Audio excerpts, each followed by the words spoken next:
Dun, dun, dun, dun, dun, dun, dun, dun, dun, dun, dun, dun.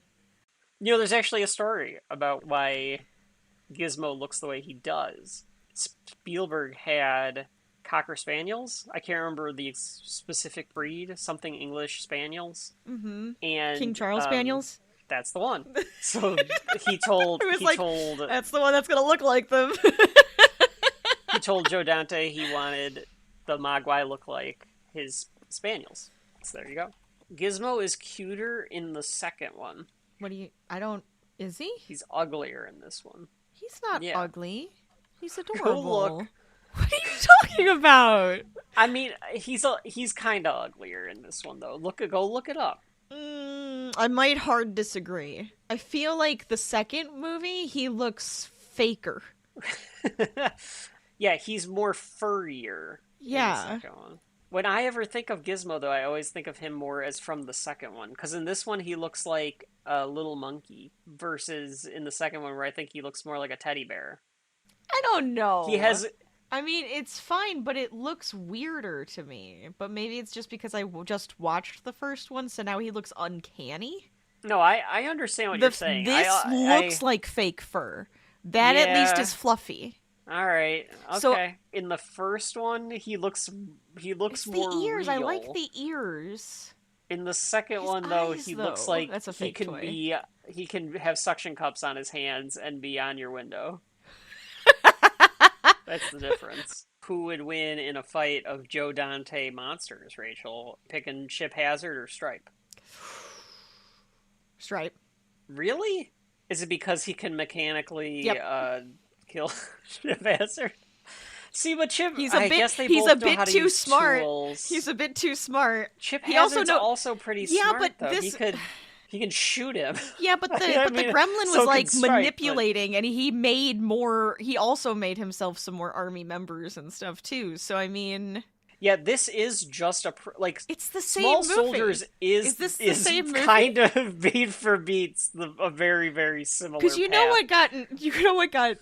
the joke that was told to me while we were watching this. He looks at me and he goes, "Hey Rachel, do you think World War II is his favorite war?" That's what he said to me during the movie. World War II is Futterman's favorite war. Obviously. That's for sure.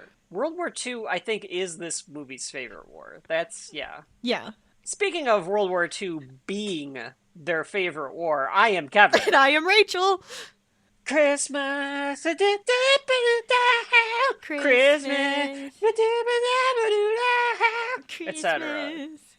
This is Shelf Life, a podcast where a brother and sister team who always remembered not to eat after midnight. And we go through pop culture one at a time to determine whether or not the subject at hand, no matter the genre, no matter the medium, belongs on your shelf, both digital and physical. Rachel, today we are covering what I would deem as a Christmas classic. Absolutely. Maybe a Christmas cult classic. Probably Rachel, a better description, yes. What is up for contention to the shelf today? We are going to be talking about those little creatures that bump in the night. 1984's Gremlins. It is the cultural, iconic film from Joe Dante. Joe Dante's seminal work, Gremlins, from 1984. 1984, a gigantic year for movies from a pop culture standpoint, I think, Rachel. Mm-hmm. We've already covered Terminator from 1984. Gremlins Run Amok. We've talked about Gremlins since episode 1 of Shelf Life. This is like have. I'm not surprised. And at some point, we were like, yeah, Gremlins is on the list, folks. Well, here we go. We're finally there. We've gotten to it on the list. See, it pays off when we say it's to it where will we're happen. Cover it. It will happen. And if this is your first episode, or if you came on after volume 1, go back and listen to the pilot episode of The Faculty. I sound terrible on it. We didn't know what we were doing, but it's a fun little blast from the past. Oh, Rachel, how lovely. What is your history with Gremlins, and what is Gremlins about? Ooh, that's That's a really difficult question because I grew up with Gremlins. It was just always there. I loved Gizmo Yeah, because it's a Gizmo. cornerstone of American pop culture by the time that you're able to watch it. Yeah. And I probably watched it before I should have watched it because it's because Yeah, of it how can be that scary works. for a kid. It was a little scary. The Gremlins would scare me. They did scare me when I was a kid. They were creepy. Yeah, they're With that frightening. noise and everything. Yeah. That noise that always that room was reminding me of Streets of Rage too, when you have to fight that one thing that goes. Oh yeah, the thing in the the viney theme vagina park. monster. Yeah. Yes. But I just went feel to listen to their episode on Gremlins, and they were talking about viney vagina monsters. I'm sorry, continue. You've seen it before, obviously. Oh, yes. I've seen it many a before. time. I feel like I watched it many times. I feel like it's always on around Christmas time because it is a Christmas movie. Very Christmassy. It is very... Feels Gizmo very is a Christmas Christmassy in gift this movie. himself, so... You know what's surprising? Actually, now that we're talking about it, that Gizmo isn't more of a Christmas icon. He should be. He should have a You little know what I Christmas mean? hat. He Yeah, should be should be the elf on the he shelf. should He's a way be- better elf yeah. on the shelf. You have gremlins in the house. That's what it is. That's what I'm saying.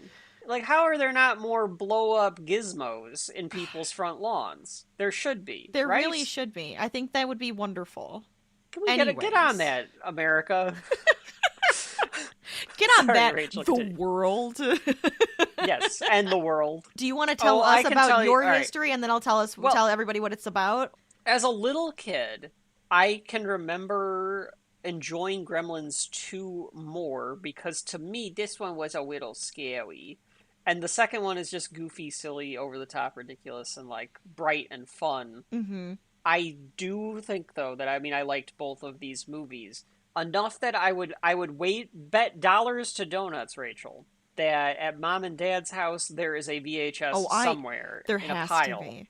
where I videotaped both of these. If off Kevin of television. liked it, it was recorded onto a VHS tape and saved in a box somewhere. Because since I was 2 years old, my thesis statement for my life has been, you better fucking keep it to yourself because they could take it away or change it at any time. Which is true. And I'll be damned if I don't have it. That's fair. So I watched it a bunch as a kid, I know that. Now, you and I, at some point, 10, 15 years ago, we were at a resale shop. Yes, we were. A shop that resells, they sell like vinyl records, CDs, Blu-rays, stuff like that. Like secondhand. Mm-hmm. It's a great store. But Gremlins was there in DVD form. Mm-hmm. So that's why I'm like, I can't remember what year This it is. had but to be a I while feel ago. like it was after I was out of school, but I don't remember. Anyway, we got the DVD and we were like, we're going to watch Gremlins for Christmas. And it wasn't like exactly Christmas, but it was you and me. Yes. We decided to watch Gremlins 11 o'clock at night, like Yeah. late. I remember like we turned this. it on like midnight, Mhm. something stupid. And we were all excited. And I don't know if we're going to find out today. Yes. Was it the movie? Was it the time we watched it? Was it a weird time in between where like our appreciation was changing or whatever? Mm-hmm. We both fell asleep. And We were also woke up... watching it at like midnight. So Exactly. And we both, but the next day we were both like, were we wrong about Gremlins? yeah, I do remember that. We were like, I was do it remember just thinking nostalgia? that. I got concerned. I was concerned, but I thought we watched it a second time. I don't recall. I don't recall going back. I thought we did. Maybe I'm Maybe wrong. we did. Mhm. Now, about a month ago, I spotted on the intranet a 4K of Gremlins Mm-hmm.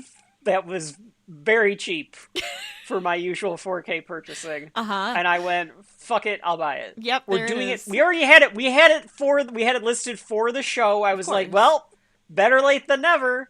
So I did buy this, hoping that it will have shelf life. This was a risk, folks. This one was a risk. Otherwise, But he's going yes, to take it that's back before the time is up. I guess that's true. You could. No matter what, I will forever love Gizmo. My dog almost was named Gizmo because of how he looks and his Probably ears should've going been. out to the side. I still call Yeah. him Gizmo as a as a nickname. He will point his ears out when he To the really wants to side. hear you, just like Gizmo does. Like, to the side, like he has Gizmo ears. When I first got him, I Yeah, took a picture of him, and I put it next to Gizmo, and I was like, same picture. Well, and as a puppy, too, because his ears were probably, like, gigantic. Absolutely. I don't own, like, any of the Gremlin paraphernalia or anything like that, although I bet that there's something around somewhere of a Gizmo. Oh, there has to be. Do you have a Gizmo? I don't think I have a Gizmo, which is very weird. That seems so strange. It's very strange. What is Gremlins about? Gremlins is about a man who purchases a creature as a gift and gives it to his son, who then breaks one of the rules of the creature and causes havoc throughout the town because gremlins were just released into the world. It's a cartoon. It becomes like a living cartoon. It almost. does. It's an otherworldly fairy tale. It's a fairy tale. Kind of. I mean, but in the Twilight Zone, there's the gremlin on the plane. Well, gremlins are a real thing. Gremlins are I'll real. get into that in a second. Yeah. It's a black comedy horror movie with a tinge of kid-friendly quality to it. Very true. That's probably a good way. Mm-hmm. Just a tinge. It's a tinge. Because the interesting thing about it is, and we did Small Soldiers in the back catalog too, folks. The second episode ever of Shelf Life has been culminating to get to Gremlins when you think about it, in a way. In a way. So we've covered a Joe Dante movie before in Small Soldiers. Small Soldiers is like the studio not quite letting Joe Dante do Joe Dante. Mm-hmm. The darkness that Gremlins has. Because this movie has some violence in it. It does. This movie has some crudeness in it. This movie should be PG-13, is what the MPAA ended up saying. Because this and I'm actually Indiana surprised Jones it's not. There was no PG. This is the reason there is a PG-13. Oh! The MPAA saw Gremlins and they saw Indiana Jones and the Temple of Doom, both coming out in 1984, and they said, it's too intense for a PG. It's not like they want to give it an R, so they invented the PG-13 because of those two movies. That's crazy. What sucks about it all is nowadays, like, every big movie ends up being PG-13 because that's just true. the standard. Right. And it, like, kind of sucks because you could see a world where this movie could have gotten an R in today's day and age. If they pushed it a little harder, they would have gotten an R. Absolutely. Yeah, like, there's actually some scenes that were altered to not get an R, and I'll talk about that when we get to it. Exciting. This all starts with Chris Columbus. I've heard stories that he was kind of pissed off, like not in like the best of times when it came to Christmas. Mm-hmm. So he was setting it at Christmas, was just like, fuck Christmas. Christmas sucks. So... All right. Yeah, that was kind of like the thing. And incorporate this idea of Gremlins into it, about like Gremlins just running amok. And he just thought that it would be like a fun script to write. It was much darker in his script. They kill Barney, they kill the mom, they decapitate the mom. Wow. They go into a McDonald's and they eat all the people. That's insane, and leave all the food. It. Oh, I love that. So there was a lot more bloodshed, and there's like no blood in this, really. No, there's not gremlin blood. There's human scratches, but there's not human blood. But there's nothing like pouring from them. But it was much darker. Gremlins, if you don't know, Rachel, is a World War II term. I'm sure it's originated before that, but it became popular in World War II. Yes. The idea was that if some sort of mechanical function, in particular in the UK and like planes and stuff, happened, they would blame it on gremlins. They would just say, oh, no, a damn gremlin got in the plane. He took that lore of that idea and that's where your gremlin on the side of the plane comes from, because that's a gremlin. He's tinkering with, he's messing with, he's causing mayhem. Oh, yeah. That's the whole purpose. They're mischievous little shits. Oh, yeah. The gremlins. Like, they're weaponized. Weaponized animals, stripe. Yeah. I like it. So this Gizmo would be difficult to weaponize, but his offspring. It's because he's domesticated. He's adorable. That's the difference. He likes to be comfy and watch TV. Who doesn't? So he took that lore of the gremlin and he incorporated it into the script and he sent it out to a bunch of people and he said that like the studios all rejected it. Steven Spielberg came across it one day and he read it and thought it was great, thought it was funny. So he actually called Chris Columbus. He bought the rights to make the movie. He had a few conditions where, and Columbus even says like, it kind of is Steven saying like, we're going to make this a little more audience friendly though. We're going to get rid of some of these kills. And instead of, in the original script, Gizmo turns into a gremlin. Yes, And I heard that was in the original script. Mm-hmm. Yeah, and Spielberg is like, you don't want that. You need to have a hero Mogwai. Yes. One of them needs to stay on the side of good. Right. So he changes the script. And Columbus is like, he was absolutely right to make that change. Spielberg hires Joe Dante to direct the movie. Joe Dante was coming off of Piranha and The Howling, which I bet you've never seen those movies. I'm guessing, Rachel. I feel like I've seen parts of Piranha or bits and pieces of it. I understand it. The Howling, no, not at all. None of it. So Red Letter Media did this ranking of all the Joe Dante movies this fall. It's just coincidence that we're doing Gremlins now. Oh, look at us. That's funny. We just have the same minds, you know? Yeah, we do. For some reason, we should just be working together, but that's fine. We should. Rich Evans, call out. Us. We will, 100%. Let's go. When I was watching that, I can see, I haven't watched all of Joe Dante's movies. He has a style. Very intricate knowledge of movies. Mm-hmm. He understands movies. Not even just like the art of movies, just like the storytelling of how to do it. Yeah. To make it feel this sense of wonder to it. I like that. It feels like Joe Dante really loves the wonderment and the goofiness of what you can do with movies. That's fair. And That's understandable, and it kind of goes through his honestly. whole filmography. And you see that in this too, because like so many of these like little bit part actors are all people from like B movies from like the fucking 50s. Yep. Yeah. Like all over the fucking They actually hired Phoebe Cates first. Okay. Which makes sense. She would have been the name of the people that they brought in. I can see that. Because she was coming off of Fast Times. Hoyt Atkins, Papa Gremlin, what's his name? Were you saying Hoyt Atkins? Yes, Hoyt Atkins. Okay. Comes in. He was a country singer. He was not an actor.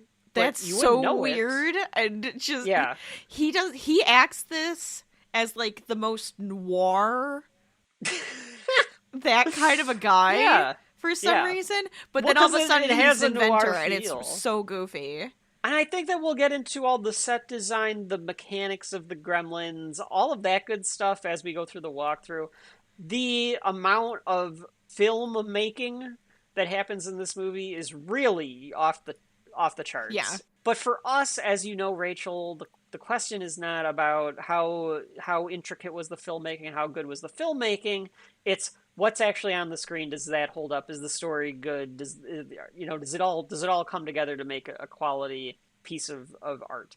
It comes out on the same day as Ghostbusters. Oh my god.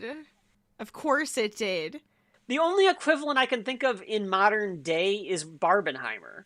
Like, when that happened? Yeah, that was crazy. Yeah, of having Gremlins and Ghostbusters. I mean, could you imagine the crossover? Great. That also would be great. But just the idea. Yeah, that's so that, like, funny. Two movies that have withstood the test of time after 40 years at the time of this recording on the same day. Like, studios don't try to do that anymore. Yeah. Where they try to like compete with each other on the same day because they know that it'll just cannibalize the audience. It's a competition between Ghostbusters and Gremlins for like the entire rest of the summer. It came out in the summer. Oh my god. It was going to come out in the Christmas in July. It was going to come out at Christmas. Warner Brothers realized that they didn't have a movie to compete with Ghostbusters and Indiana Jones in the summer. Indiana Jones and Ghostbusters come out. So they're like, we need to put something there. And of course, then it becomes this major hit. There's merchandising. There's all sorts of... Gremlins, the action figure. Gremlins, the flamethrower. Gizmo becomes a commercial. He's an icon. Icon of the 80s. And it spawns a sequel, of course, that the studio doesn't know what to do with, so Joe Dante comes back. It's been recently, I think, rumored, announced, maybe, that they're going to make a third one. You're kidding. Lord help them. Good Lord Lord. help them. Red Letter Media also had an idea for that, Rachel, in their commentary that they did a decade ago. Yeah. Make Clamp president, and then the Gremlins run roughshod in Washington.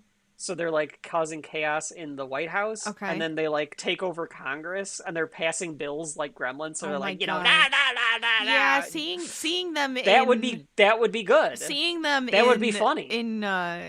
Yeah, I could see that. But after all of its accolades, after everything that it has been able to do, and after we've watched it, our opinions have changed, grown, altered, we don't know. Because the one thing that we have to decide, Rachel, does Gremlins have shelf life? Rachel, anything else before we hit the break? Well, since we're recording so late, I'm going to make sure to grab my snack during the break before midnight.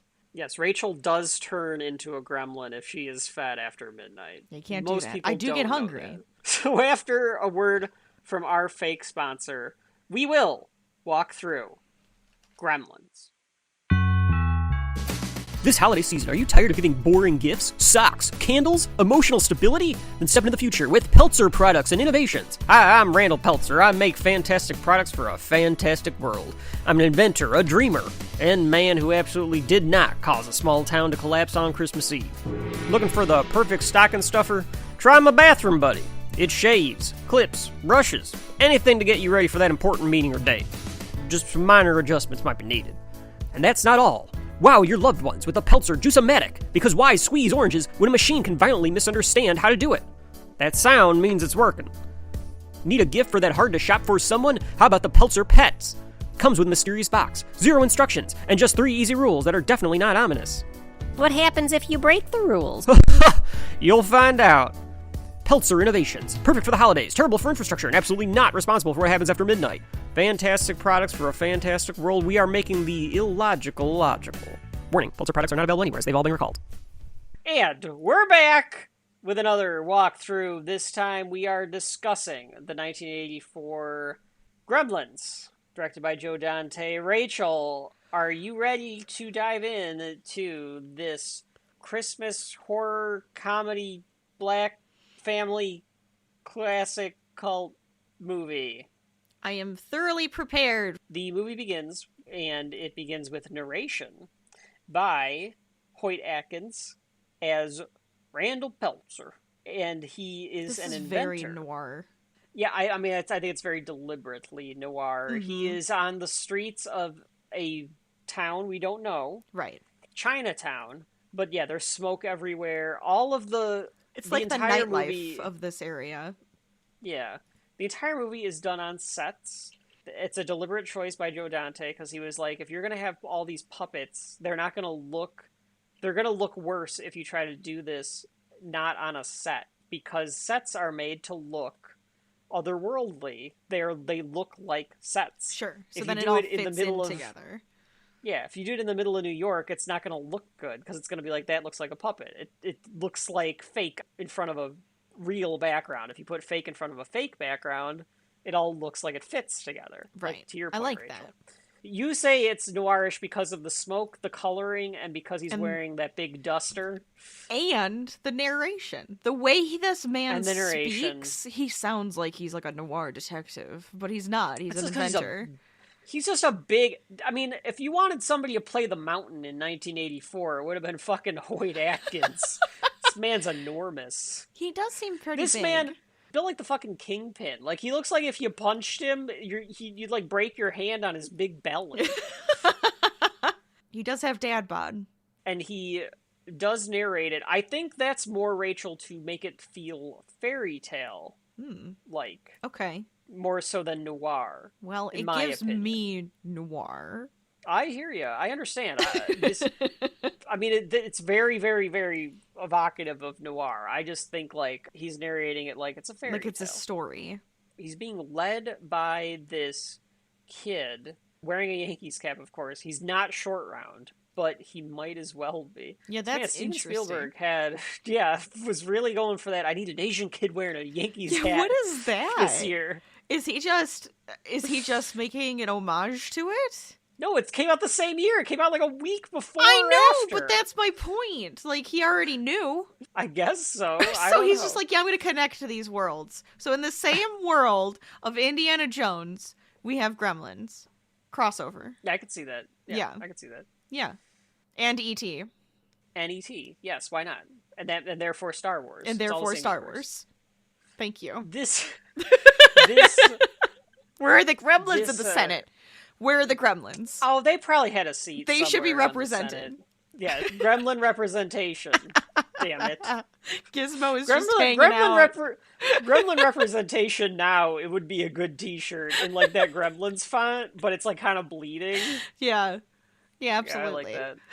You can't tell what time we're in, but there is like a guy dressed like a 1940s sailor. Yes, that, I like, saw comes that. That by. was going by with somebody. Yes. That kind of goes back to your noirish thing, Rachel. That's just Joe Dante. That's just Joe Dante being like Is it just supposed to that be like, timeless, ooh, we don't cartoonish, know when this is from? mysterious. Yeah.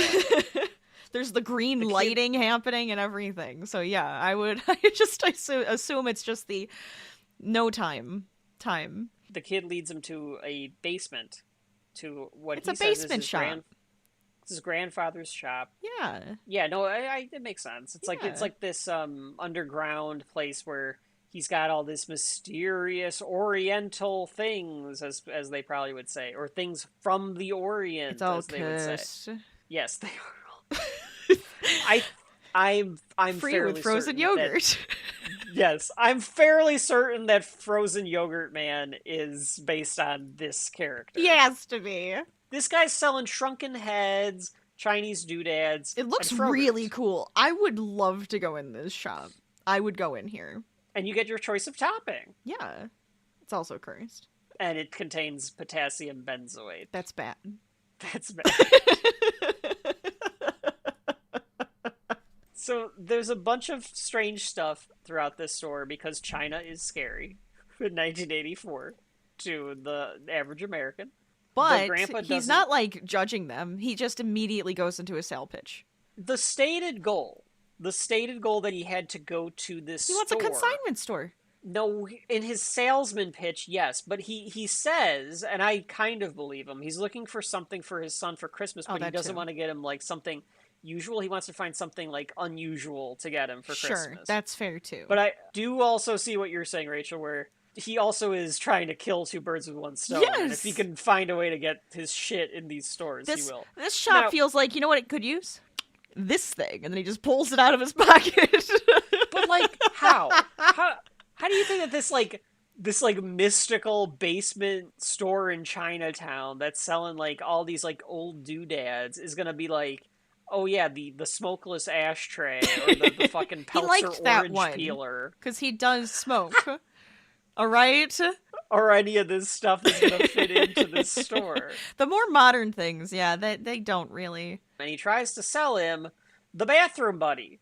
Now, Rachel, it has been 4 decades is- since Gremlins has come out. Ridiculous. And I gotta tell you, Somebody's I think still- this is a good idea. You know what? I bet you could find it. I bet this has been made. This seems like a pretty good idea. It's the this Swiss bathroom buddy. Army for bathroom stuff. That's literally what it is. Yeah, it seems great. He is an inventor. He makes fantastic products for a fantastic world. He makes the illogical logical. I do I love, love that- his pitch. It's so succinct. He's got it down. It's fantastic. I Would the enjoyed Shark that he Tanks couldn't- like it? They wouldn't like it. But still. No, that he's not. I'd He's be not giving up charmed. 15% equity into Peltzer products or whatever he No. calls this. Peltzer Enterprises. I do like that he had 2 catchphrases, 2 taglines for his products, and he couldn't decide on which one, so he says went both with of them. Both. I It's the most love It's the that. most shelf life thing ever to be like, Truly. fuck it, we're doing We're both doing of it them. all. It has a toothbrush. It shoots out toothpaste. He eventually puts a razor in it. Yes. It's got nose clippers. All this stuff is within the bathroom buddy. It looks a little too bulky. It's a little bulky, but I mean, But it it's would the fit in your mid-80s. bag, so It would fit in your bag. Unless, I guess if you got a little lose mirror it, and you lose everything. everything. Yeah. I one-stop think it's shop. a good idea. I think it's a good idea. Set designer who designed the sets, obviously, and like some of the production design, designed all of these The inventions. gadgets that I just love that they just show up randomly and he's just screwing around with them. It's fantastic. Yeah. I love the way that Gizmo distracts him. Yes. Because he's in the middle of his speech and he just hears like, woo, or like, something like that. He just kind of like looks over and like goes back to he just continues talking. He doesn't even like stop talking. He just kind of turns his head and comes back. Yeah. I do also love when he gets sprayed by the toothpaste. He's like, yeah, that's fine. That's not a big deal. He doesn't flinch. He doesn't flinch. He's a great salesman. He's really good in this role.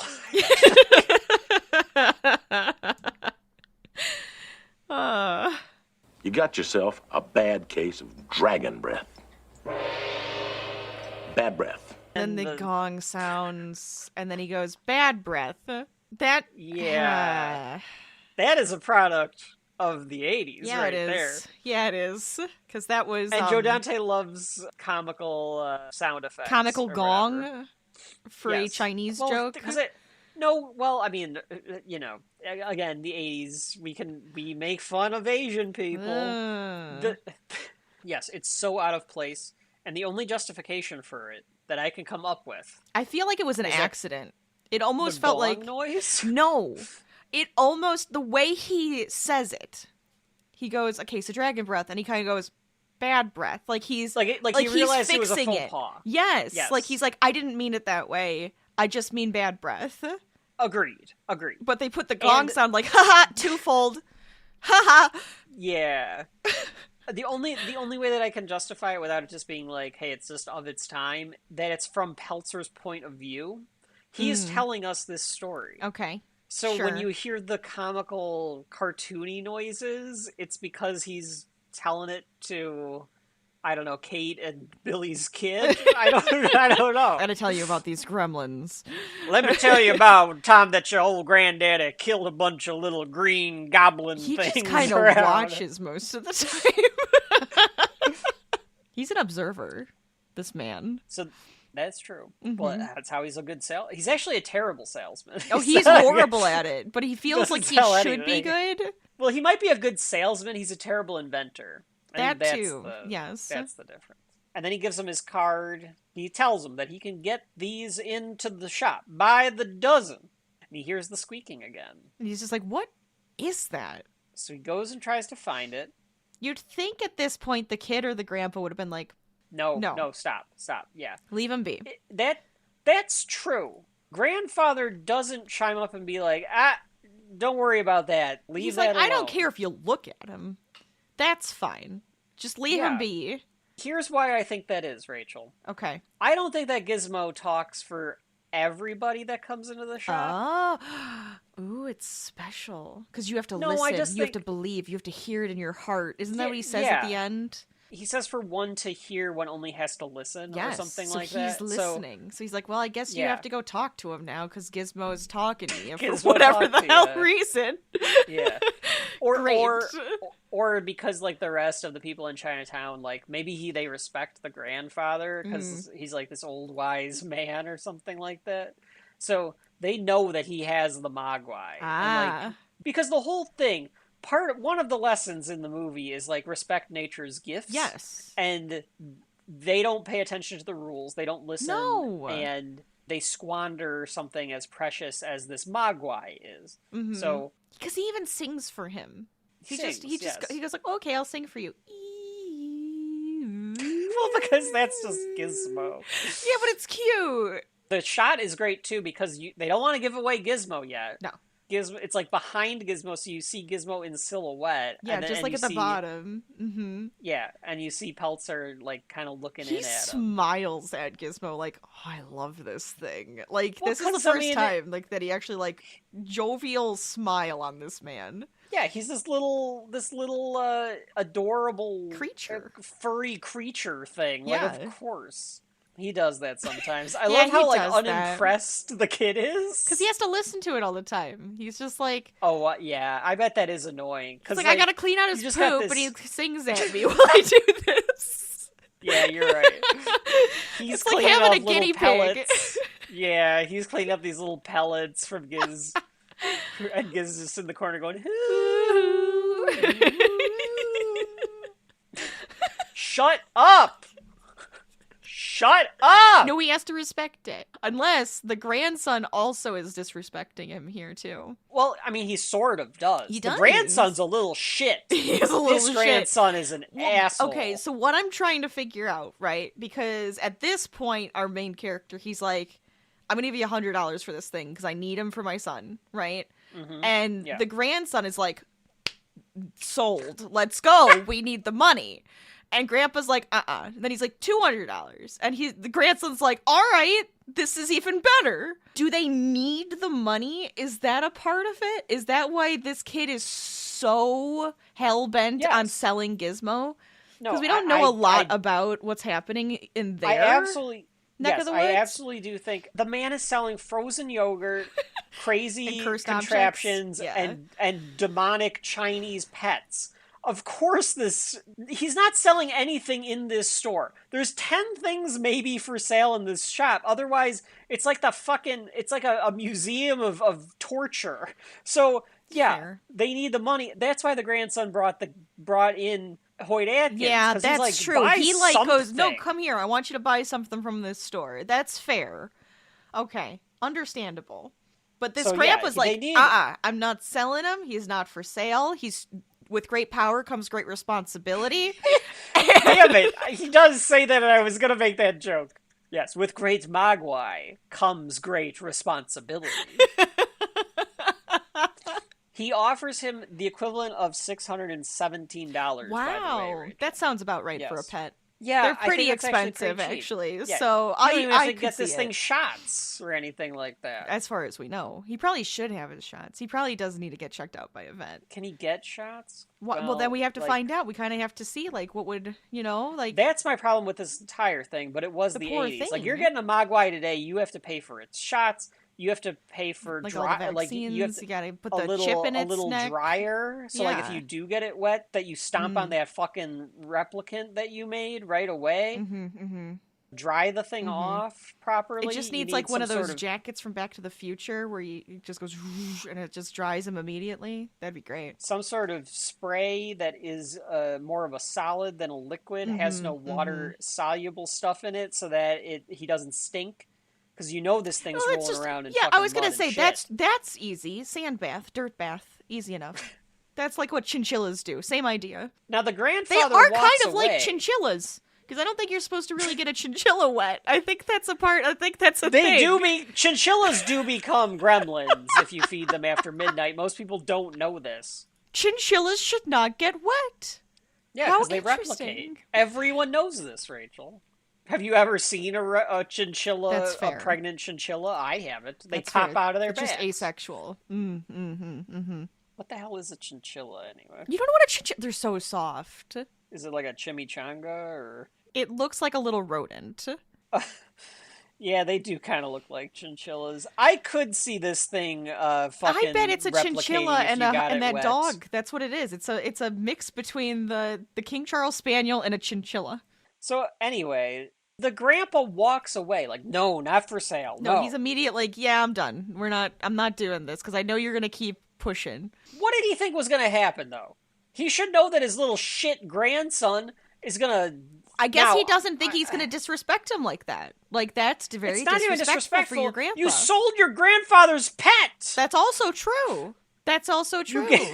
You gave away this man's fake pet. creature that's supposed to take care of the forests. I don't know what he thought was going to happen. Like, shouldn't this kid know all the stories behind it? I feel like there's a whole does. lore He behind knows the gremlins rules. and chinchillas. I mean, mogwais. He knows the rules. He knows the rules. Yes. But this grandson gives away his grandfather's pet, and Randall Peltzer takes it like an asshole. I get that you gave him the money. He also calls but his grandpa the- crazy. I understand that, but the adult that you talked to was like, no, not for sale. And you take it anyway from this 14-year-old kid. I mean, he paid money for it. I don't know. I don't like it, Rachel. I know, don't it like feels one bit. very But schemey. the grandson, at the very least, does tell him the rules. Which are what, Rachel? You gotta follow 3 rules, right? Keep him away from light, because he hates bright light, and sunlight will kill him. Keep him away from water. Do not get him wet. And do not feed after midnight. It's like the number 1 rule. Do not feed after midnight. Feels very... What do you do on daylight savings? It's all I'm asking. I actually have a concept. So one, it is a fairy tale, and they make fun of it in the second movie. Of so course. It's just don't feed after midnight. Right. I personally think it means don't feed after sundown. Like, oh, sure. That would be the equivalent. I like that. Know? Like, don't feed at night. Right. Like, that could be the same. Mm-hmm. When the moon is high. That should just be the blanket. No food. Yeah, when the moon is high. It's because of the moon. You cannot feed. Yeah. I think it's connected to the moon. I like That's that. What I think it is. I like that a lot. Kind of goes back to the Howling with like the whole werewolf kind of thing. I enjoy this. To me, this is great. That's more of what it should be. You cannot feed him under after moonlight. Dark. Say it like that. I like that. That's way better. Yeah. And it somehow got translated incorrectly into like after midnight. midnight. Over the centuries to midnight. Mm-hmm. What did Grandpa think when he found out that Mogwai was sold? Because like it could not have taken more than a day or two. There's no way. Because he's like, why the hell isn't Gizmo singing? Where is Gizmo? He's not singing. And then he goes and beats his grandson. And he would have had the card. He had the card. Well, that's how he found him. Did he think, let's see if he can actually take responsibility? Maybe. He was giving him a chance. Maybe that's what happened? Because like, it feels that way. Knows, because at the end, it just feels like he's like, did you learn your lesson? Did you learn it? Now give him back. Well, because it does feel kind of like I'd let you have him because someone needs to take care of Gizmo, and I'm an old man that's going to die by the time the next my grandson's movie a little shit. He can't. He's not fucking take care. He's gonna pour fucking gallons of water on him to sell the fucking thing. Oh my god, so I can't that would trust be so him. depressing. He just has Gizmo sitting in a bath, constantly popping out kids. Yeah. Ooh. He turns him into a breeder. So I can't trust him. So I need to find someone. It's like a Willy Wonka-esque, where he's like, I gotta find somebody to take care of this damned rodent. Yeah. Says never, ever feed him after midnight. It fades from him saying that into Christmas. So we know it's Christmas time. We know it is. So we know it's Christmas. It's Steven Spielberg presents Christmas with Gremlins. Steven Spielberg presents Christmas with Gremlins. With Gremlins. We see the town square. It looks so 80s, this set does. I love it very much. I'm pretty sure that Marty McFly was just here. Oh, 100%. I could see it. As was the guy from... It's the same town square from Back to the Future. As was the guy from Twilight Zone that couldn't... The town where no one was. That's the same. It's the same. The Last same Man Standing or whatever the hell that one was called. I'm trying to see your thing, Rachel. I'm taking a damned picture instead. Hold on. It is Rock and Ricky... Oh, it looks like Indiana Jones. Yes, so I do think he made him look like Short Round on purpose. So to promote his other movie during the summer, the one that he... Yep. Tell me I'm wrong. There was a freaking billboard that looks like Indiana Jones, and there's a kid with a baseball cap on. That's fair. But yeah, it does. Yeah, it's definitely Back to the Future. So then we get a little bit of like this town. And it's like this little Kingston Falls is the name of the town, and this little hustling, bustling little downtown area that they have here. We see Corey Feldman enter the movie as a tree mascot for his dad's shop, like in the middle of the town, which is getting these Christmas trees. But he's dressed up as a tree. And I think all it is like they just carved a tree out. They took out they took the branches and the leaves and just put them inside of it. Yeah, yeah. That's what it looks like. It looks so uncomfortable. Oh, yeah. But it's a very funny costume. Yeah, it's also kind of adorable. Between the first scene and like this little like scene of what we're seeing in Kingston Falls, it works so well to show us this not Orwellian. It's the other one, the opposite. What's the one where it's like very Americana? Norman Rockwell. It looks very Norman Rockwell. The sheriff comes up, he's looking for a tree bribe. He's trying to get a free tree. You can spare one. I'll take a free one. I'll take that one right there. The really nice, big, tall, fancy-looking tree that you'd probably get a lot of money for. Well, because the pessimism and the cynicism is underlying throughout this whole thing. Because of Chris Columbus's script and because Joe Dante likes that wittiness that comes with it. But one of the things I feel like we're missing a lot of in modern movies... Yes. And TV for that matter, is that tinge, the cleverness of the cynicism. I feel like there needs to be a bit more subtle cleverness. Where is the subtlety? Where is the cleverness? It feels like they're just like, you're not gonna get it. Your small brain is not gonna understand, so we're just going to lay it out for you. That's what it feels like watching some of these right now. Someone whose second language is English won't understand it, so you have to play to the international audience and shit like that. I feel like Sean Gunn can do it. Like the Guardians movies have that, but then they also have very broad stuff, right? That I don't like. But like, Superman was the same way. So I feel like there are directors out there that will do it and writers out there that will do it. It's just like it needs to have more of this tone to it to make it feel a little more lived in. Yeah. Have a little more bite on it. We meet Billy. He can't get his shitty... Who's parked in the yard? He's got his bug is just parked in the yard, not on the driveway. I thought that was very odd. This character, Rachel, Billy Peltzer, this guy is a putz. Oh, he's a he's a loser. I don't even know. So I have a feeling the car broke down. He's a bit of a doofus. He pushed it. This is what he did. Oh. It stopped working, and he pushed it up there, and because of the snow, he couldn't tell if he was on the driveway or not. So he's like, I'll deal with it on the fucking lawn. Deal with it tomorrow. Yeah, Dad's not home. I'll just put it on the lawn. It's fine. The dog actor in this movie, Rachel. Best actor in the entire movie. I love this dog. He is. I love this dog. I know that you might be saying that to make kind of a joke. I am saying it unironically. No, but he's so good. He is the best actor in the movie. This might be one of the best dog thespian performances in cinema history. They get such good reactions out of him. They feel so real. Perfectly. He reacts so perfect. It's like, how did they realize, okay, if we do this, that dog's gonna act. It's gonna be beautiful. It's gonna be beautiful. So they said that he thought Gizmo was real.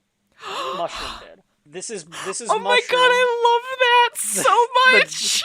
This is Mushroom the dog playing Barney. We have to give him credit because he's fucking perfect in this movie. Yeah, they said that when they revealed Gizmo to him out of the box, they did it on purpose to get the reaction from Mushroom. That's why he goes up and sniffs and licks him. He thought it was a real creature. I love that so much. And it's perfect too when we get to the scene when he's holding Gizmo like a little baby and Mushroom licks his ears like a dog would.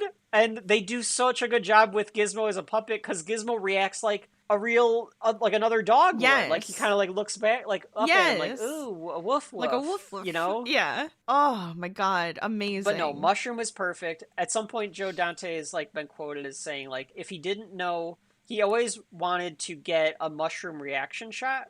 If the audience needed to know what to feel, go to Use Mushroom. the dog. Yeah, because the dog is your that is surrogate. Great. That is so good. Very, very good actor. Very good actor. You wonder who's on Shelf Life? Mushroom.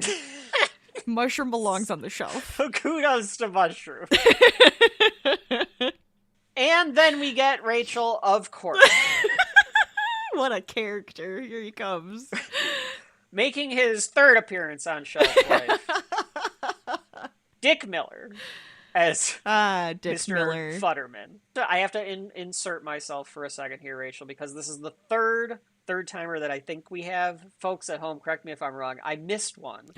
For Taken, I said Famke Jensen was a 2-timer. She actually also joined the 3-timers club because I wasn't thinking of the Faculty, X-Men, and Taken. Oh my god! So yeah. Oh my god! I totally didn't even catch that. Yeah, that's crazy. We kept referencing X-Men. We forgot the Faculty. Oh, I'm so sorry because that's classic. Apologies to Famke Jensen. You are in the 3-timers club. We've got 3 that I know of in the 3-timers club. Amazing. and of course it's exactly who you thought it would be when we made a show called Shelf Life, because it's Martin Balsam, Famke Jensen, and Dick Miller. Everyone would have guessed that. Oh, absolutely. Who's got that on your bingo card? You get to check it off. Rachel, you got to describe. How do I describe this man? How do you describe Futterman? Because he's like... He's an old, he's a crusty, blue-collar, racist, yes, there we go. xenophobic. Crusty, blue-collar, truck driver, construction, used to be in the war kind of guy. And then, yes, of course, racist and everything, all that also applies. He is an old man from 1984, so. Drunk, racist, all of that applies. Well, we learned he lost his job recently. Right. So, like, yeah, he's been hitting he's the like bottom the everyman, hard. you know? But it's another one of those like little underlying things, because they're the whole Mrs. Deagle plot of and all of that. You mean the Wicked Witch plot? Mr. Potter, I think is more. But no, yes, I think she's the Wicked Witch because she's the one who wants to take the little dog. It's the it's the same story as the Wizard of Oz. He's working at the place and everything. I'm like, that's watching the Wizard of Oz of it. But Mr. Futterman is, your typical xenophobic guy. He's talking about how... If it's not American, it's not well made. Which was That's still a thing. I've still heard people say that. When I had to buy a car and stuff, I'm like, okay. and in some ways, they're right about certain products. Fair, yeah. Because Americans always go, like, to the cheapest common denominator. Right. I'm recording this on a Taiwanese laptop that's better than American-made laptops. So there. Or whatever. It's all kind of, like, everybody works together at this point. Pieces and bits come from all over the damned place, and then they're put together. That's what he ends up learning later on, and he's very depressed about it. Because Rachel and I are using American-made microphones. So there. Tell me specs. Just saying it's American is not going to do anything for me.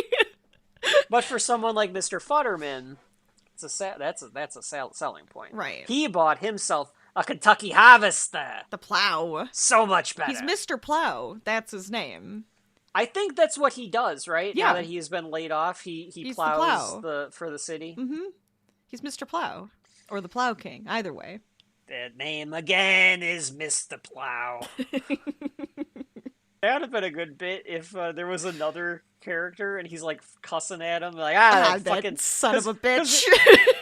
Now, I do need to remind you, just to break this down, of the parallel this with Small Soldiers. I kind of want to know, the neighbors? If you had 2 monitors on at the same time, does Dick Miller come in and bitch about modern globalization, consumerism at the exact same moment? He might.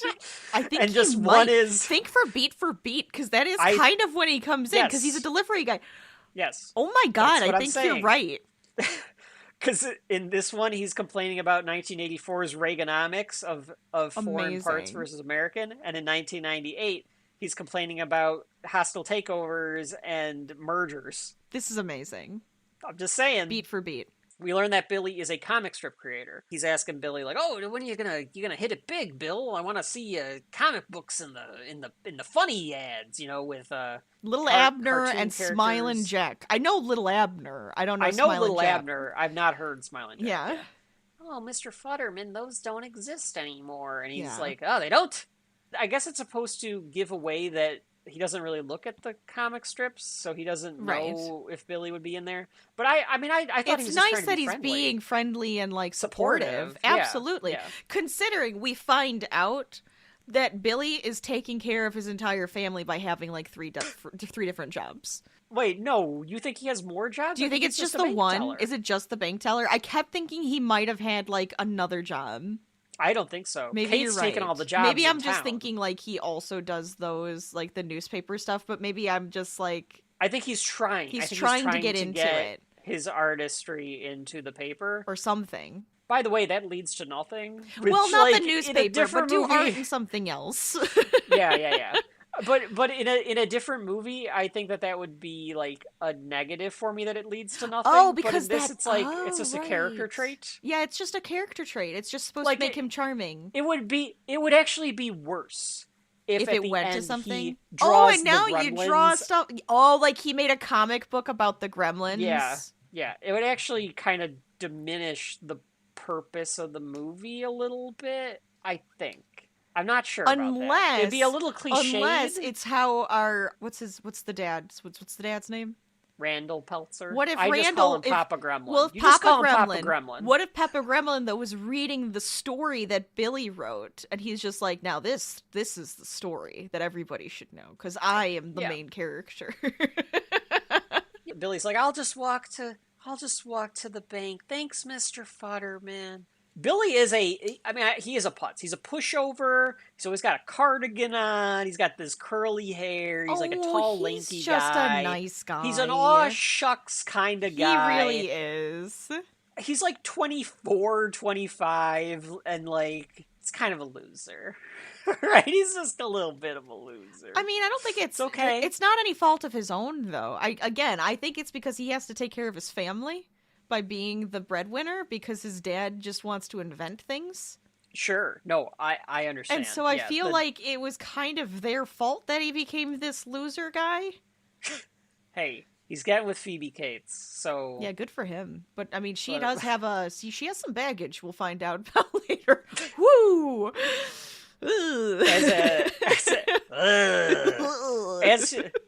As he decides to walk to work and with his dog, Futterman, of course, with Barney, and Futterman goes like, "Damn foreign cars!" one last time just to drive home the point. He takes the dog to work. Rachel, it's so random. The dog can stay at home. Barney is fine. You don't need to bring your dog to work, even if you work in a dog-friendly office. I know those exist. I'm bringing my dog to work. Every day, though? Yeah, he's coming with me. I don't know if you'd bring him every day. I think you'd bring him a couple times a week, 3 times a week or something like that, maybe. I suppose. Every day? Maybe Billy does bring him only some days or something, but he's like made like a little cubby hole. Yeah, he's got a little cubby. It's great.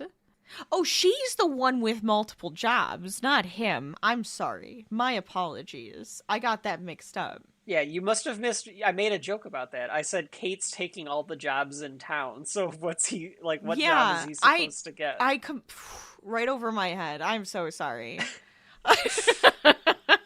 If you could walk to the bank every day, even in the middle of December, like it is, wouldn't you just walk to the bank every day? Why would you drive? Good point. I guess it depends. We don't know how long. Depends on the weather. Depends on how long he's working for. If he's got something to do after. He's got the dogs. You don't want his toes in the cold too long. That's bad for their pads. That's true. Yeah. Yes. The security guard has no problem with Barney coming in. Just does like anyone else, I guess. He's probably used to it. None of them do, though. No. No one at the bank seems to have an issue with Barney. No, it's dog friendly. Everybody has their animal underneath their legs. We have a dog, probably a cat, maybe a chinchilla. There's going to be a mogwai. Mogwai, by the way, Rachel, I think it's improperly spelt and pronounced, but Chris Columbus named it. He was looking in a Chinese dictionary, and mogwai is Mandarin or Cantonese, one of the two, for demon. So there you go. So how do you actually say it? Now I want to know. It looks more like magui is how you would say it, and it's Cantonese. Okay. But it does mean devil. That makes that, I guess, which is interesting, because the mogwai's second form is still a mogwai, right? They're still technically mogwai. So, and the first form, they don't all come out like Gizmo. Right. So, there's still little critters that are like obnoxious. While Mo, Yao, Gui, and Guai are all used loosely and interchangeably to refer to a malevolent supernatural creature, a Magwai demon can be distinguished from Yao Guai, which is a goblin or a sprite. Mao Guai Oh yeah, the yo. or Guai is ghost, so there Yes, I know what a yoguai is, because you go. that's So they're all over Chinese yes. culture. Okay, the yokai. He is a bank teller, as we find out. He has a clip-on tie that he puts on to show his nebbishness here, to show his immaturity. He can't do his own tie. He's got to put the clip-on tie on. And entering in the movie, Rachel, and into Shelf Life, is one of my absolute favorite all-time crushes. She's adorable. That Shelf Life Kevin will ever have. Absolutely in my life, adorable. is Phoebe Cates. She's got to be top 3 for Kevin. She's gorgeous. I think she's got to be. I love this woman. And she has this warm sense about her. Yes. Especially in this movie as well. Mm-hmm. This adorableness, I guess, to her. Warm, open smile, good face, type of thing. Yeah, always love Phoebe Cates. Mm-hmm. Phoebe Cates, if you're listening, let us know. Yeah, call me. You're welcome onto the podcast. Even though you're 40 years older than me or whatever. But Phoebe Cates in this movie is playing Kate, who is the coworker of Billy. I feel like they're the only... Them and Judge Reinhold are the only 3 people in their 20s in this fucking town. So she's like, well, I guess it's between Judge Reinhold and Billy. So I guess I have to like Billy. Talk about an Anakin and Padme situation, Rachel. Mm-hmm. Why does she like this guy? Why not? I guess he's cute, nice. I guess he's nice. He's creative. He's good with dogs. That's a plus. Yeah, he's artistic. Right. Yeah. Phoebe right, Cates, by the fine, way, whatever. is as old as Dad. Yeah, that's what I'm saying. Like, I know, You said like, 40s, and I was like, so I had to look. Does that make sense? 63. That she's... Oh, I'm thinking it's been 40 years. So I'm, like, thinking, like... I'm thinking, like, in my head, like, 40. 40 years older. For her to be 40 years older. Yeah. Okay. If she was 40 years older than me... That's fair. So anyway, she asks him to sign a petition to get Dory's Pub declared a landmark because Mrs. Deagle is trying to take the deed away. She doesn't like it. She thinks Mrs. Deagle doesn't like it. She thinks it's an eyesore. Right. And she wants to get rid of it because she thinks it's like a dump. It's a dive bar. It's a bad place in town type of thing. Let's get rid of the scum. Phoebe Cates is like a total do-gooder. Yeah. In this I could movie. see that. She is like always trying to do like stuff for the community to like prop it up and everything else. It's bold of her to be doing this in the bank from what we find out later. Well, it looked like she was trying to sneakily do it. You think she quickly went She's over making to him. Billy sign this. She though. went quickly over to him, said like, "Hey, you just made it in time," and then she Sign kind of like this. sneaks it, goes, "Sign this quick! Like I have a petition. I'm trying to get this done." I think she is doing it a little sneakily. I still would be like, you guys still signed it. So like, if you even if you get enough signatures and like get it to like the city council or whatever, your names are on there, and you work for the bank, which she kind of controls.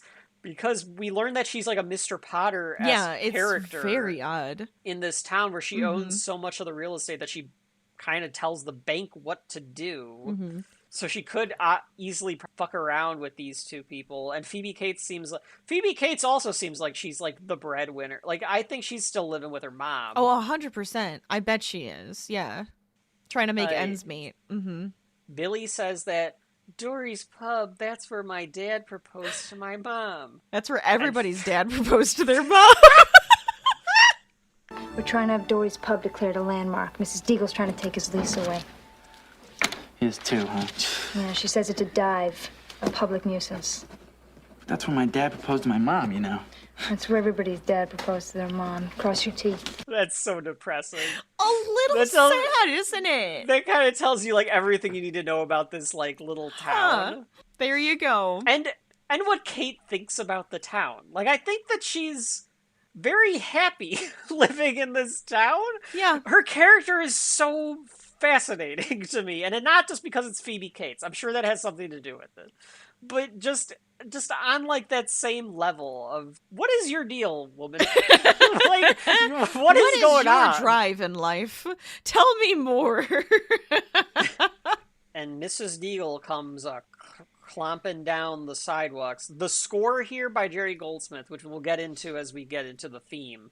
But Jerry Goldsmith goes fucking bananas when it comes to the Mrs. Deagle score. Yes. It's like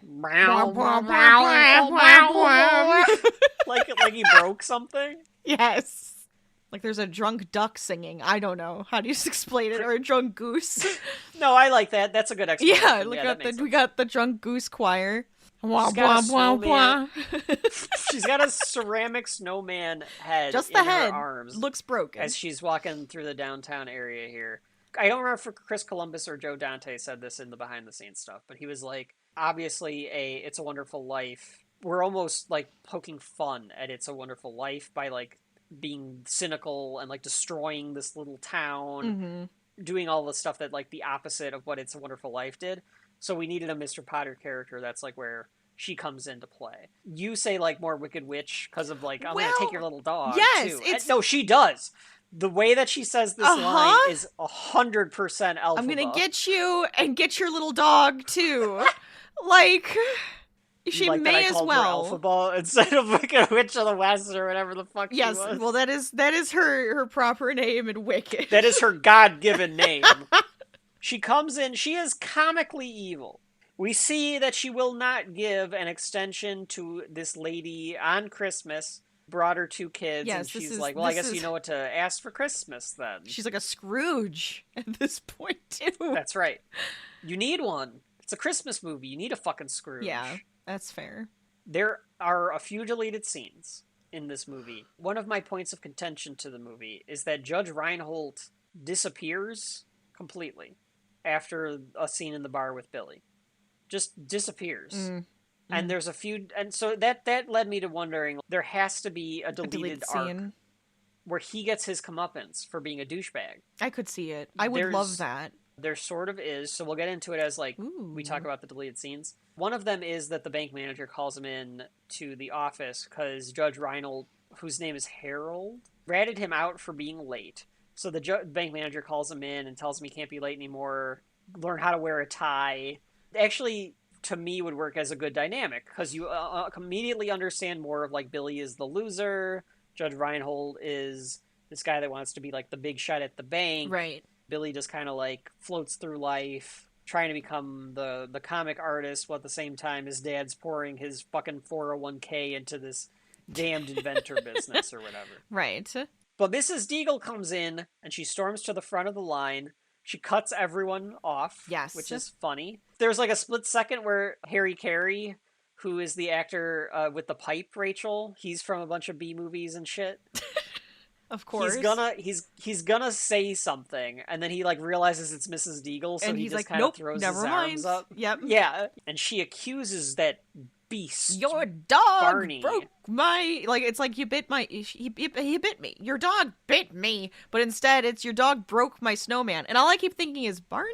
No, he's the sweetest damn dog in the world. There is no way. It's some little shit in the neighborhood who doesn't like you, and the kids broke your snowman. I have 2 theories about this. Go on.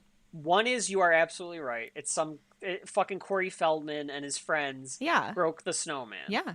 And Billy is such a pushover putz that he's just like, oh, I'm sorry, Mrs. Deagle, and just kind of goes with it because he can't stand up for himself. The second option I have is, it wasn't Barney, it was Billy that did it. Oh, he hit it with the car. Fuck this lady. He hit it with the car. Because how and would he's Barney like, oh have broken shit, this? I broke it. That's what I did last night. When I was drunk coming home from the pub trying to hit on Kate. That might be true, Rachel. I like that. There's some sort of history here with Barney and Mrs. Deagle, because she has it out for this dog. She's trying to accuse this dog of everything. She probably just doesn't like dogs. That's probably her thing. She's probably one of those people who would be like putting out rat poison to try to kill your dog because they just don't like them in the neighborhood, and they don't like them pooping on things. And it's just like, calm down, lady. This So cute, adorable, scrappy little dog didn't do anything to you. How dare you? So she says that, give me the dog and I'll take it to the pound. They'll put it down. It'll be painless compared to what I would do with it. And instead of being like, listen, lady, I don't know what to tell you. Do you have a camera up or anything to prove that Barney did this? Otherwise, you can go fuck yourself and the horse you rode in on. Except for he can't say that because she owns the town. Right. So yeah. he has to just be... Now, he should just be like, oh, I won't happen again, Mrs. Deagle, but, I'm not going to give you Barney or whatever. Sure. He says, what would you do to him? Yeah, it's a little weird. She explains what she would do, which I think involves some way, shape, or form foreshadows how the mom kills the gremlins.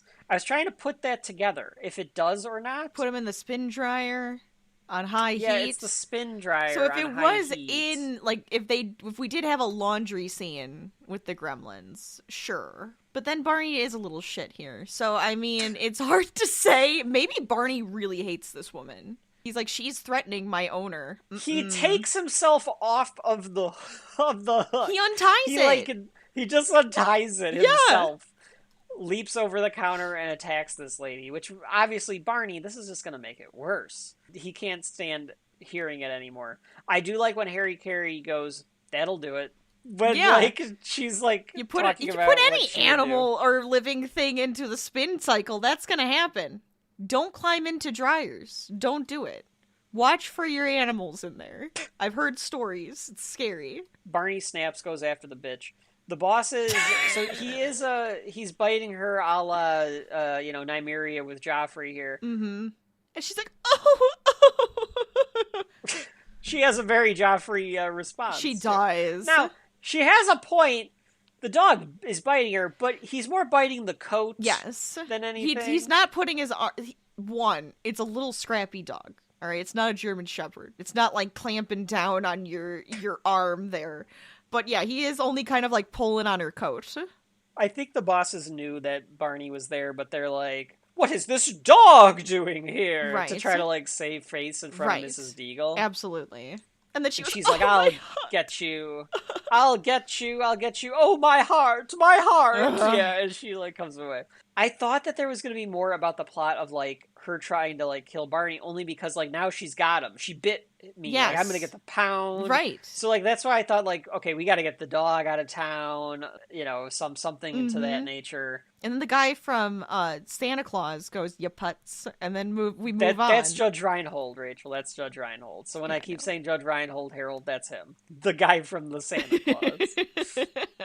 I love when Rachel has to make a pop culture reference to something else. There's an entire generation that thinks the same way you do, Rachel. That's why I love it. Because it's like, oh yeah, he is the guy from the Santa Claus. On the list, by the way.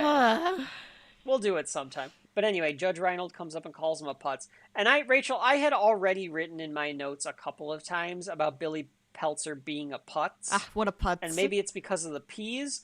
But then I had to write and think, wait, am I calling Billy Peltzer a putz because Judge Reinhold calls him a putz? Probably. And like my brain has just synced that up in my head? Wow. Because if so, then those wires crossed at the right time, apparently. Because like I was just like, this guy's such a fucking putz. And then he said it and I was like, what?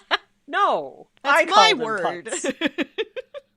Billy is at the dive bar at Dory's. He's drawing. I'm surprised that Barney's not there with him now. Apparently he took Barney home, or Barney walked himself home. Probably. He's smart enough.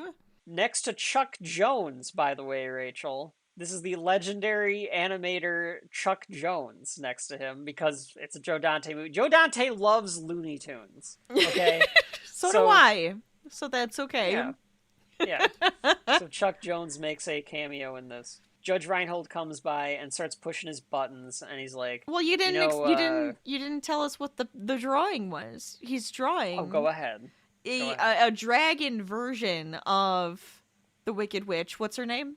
Mrs. Deagle. Mrs. Deagle. He's drawing a dragon version of Mrs. Deagle, where I think is he supposed to be the knight that's fighting her off, and then the woman with her boob out, is that supposed to be Kate? Kate? Is that Kate? Can you show me the picture, Rachel? Oh, I'll 'Cause show you the picture. I only recall There's a boob. the dragon Deagle. Interesting. Yeah. I mean, I guess you could interpret it that way, for sure. I didn't even see there is a boob. There's out. a There's boob. full boob. Full boob. That's a nipple and everything. Yeah. Wow. PG-13. Yeah, come on, Billy. You can't sell that to the fucking Kingston Falls newspaper. There's a nipple in this. No wonder nipple? he's getting rejected. I believe I see a A nipple.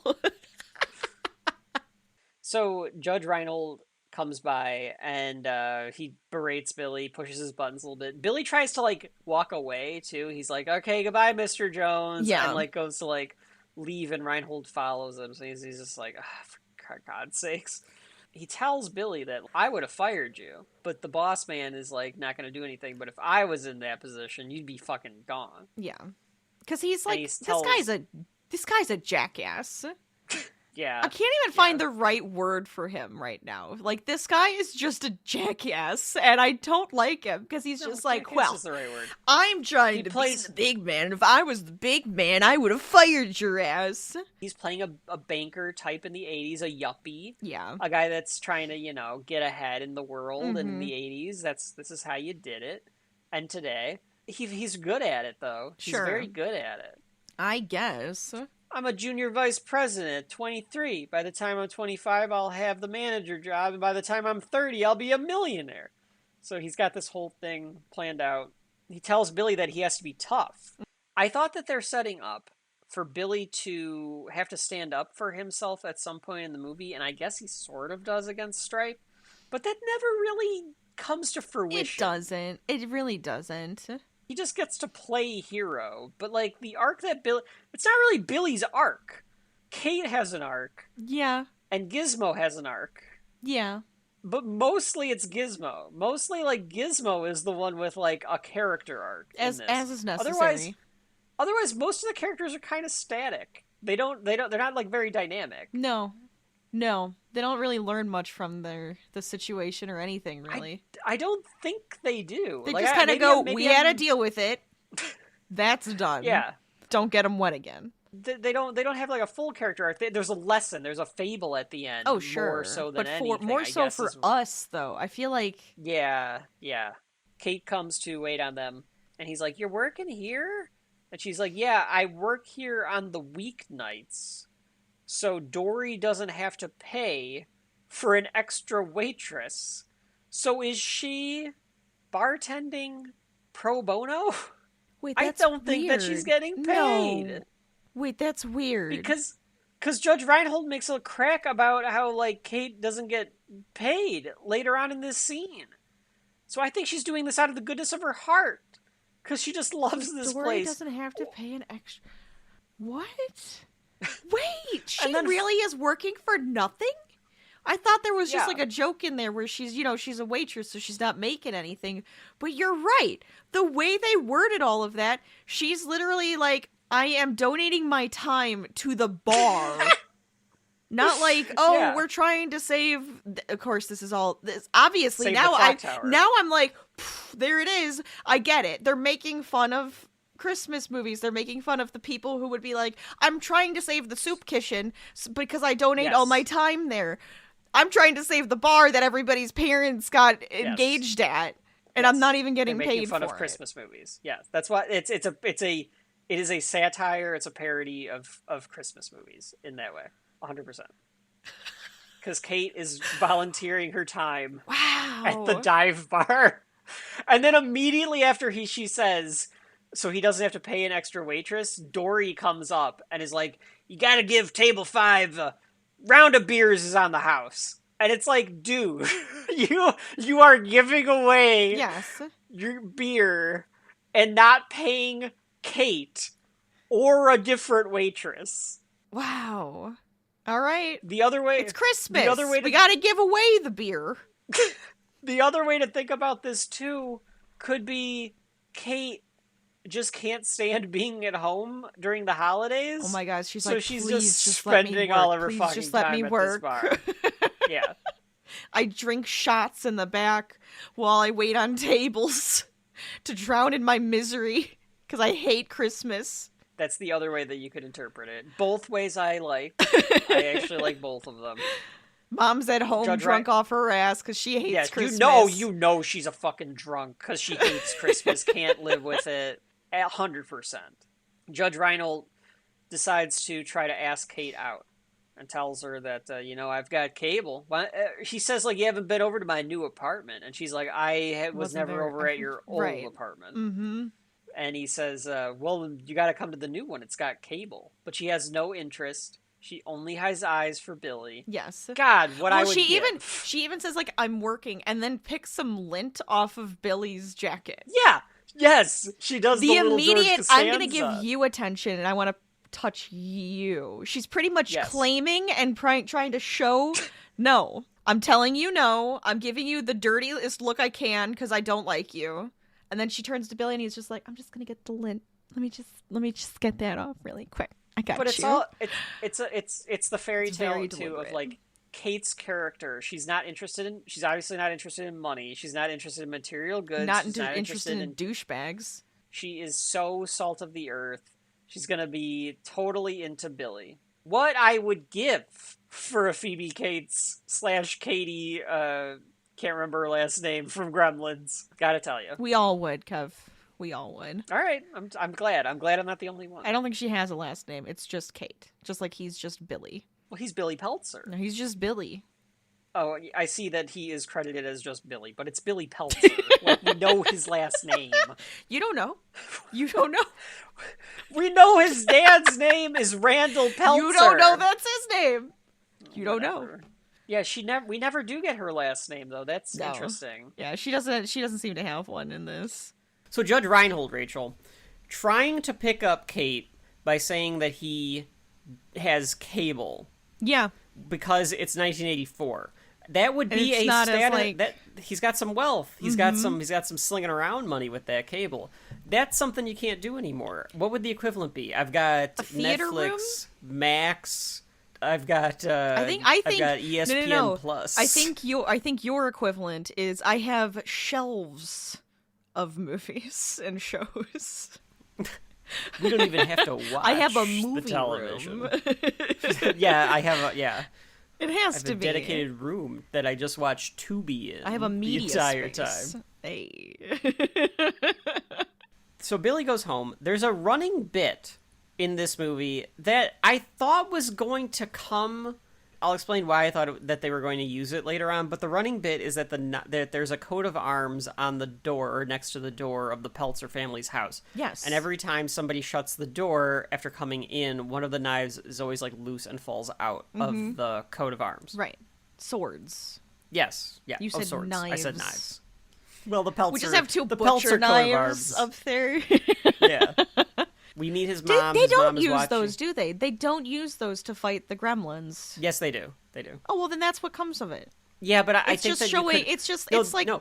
Oh, like they just Something fall does- and it like hits the gremlin without them actually having to do anything. I wanted it to just be one extra beat of a joke where it gets stuck. Like finally, like after all that time of it never not being able to stay in, then he can't get it out. Very so, like, Pirates of the just Caribbean. one extra bit. Yeah. That's all. It's stupid. It's a stupid note. No, Take I know. it or leave it, Joe I Dante. understand.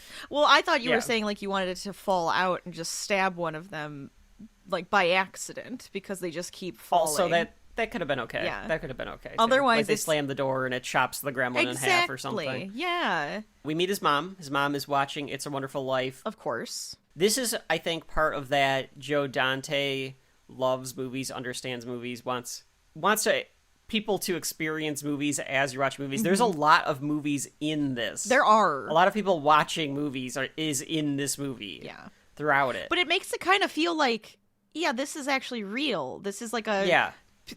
People are just walking around doing their normal stuff, and it's in the real world, almost. And he's wearing his references on his sleeve. He's kind of telling you, like, yeah, I know, I get it. I'm doing Invasion of the Body Snatchers with the pods. Like, I get it. Like, I'm not trying to hide it from you. Bedford Falls, by the way. Bedford Falls, and this is Kingston Falls. Yeah, so there you go. The other part of that is, and this is like I always go to like the We Hate Movies thing where they always talk about how in a bad movie, if you show a good movie, they're like, you can't do that because now people are just going to think of your good movie. But in something like Gremlins, Yes. you can think about it. You can kind of like just merge them. They're like, yes. Look at, we're all good movies. It's a reference. Yeah. He goes to try the egg beater invention of his dad's to help her with making dinner. I don't know what she would be making. She's cutting up vegetables, and then he's got to go break some eggs. So I don't know what the hell she's making. Maybe she's doing something with like a dough or, I don't know. It's just so we can have the invention. It's fine. Stir fry. It could be a stir fry. This does not work. It does not. This egg... It's supposed to, I think, just crack the egg. Yeah, but the idea is that it cracks with so such it rolls force. down.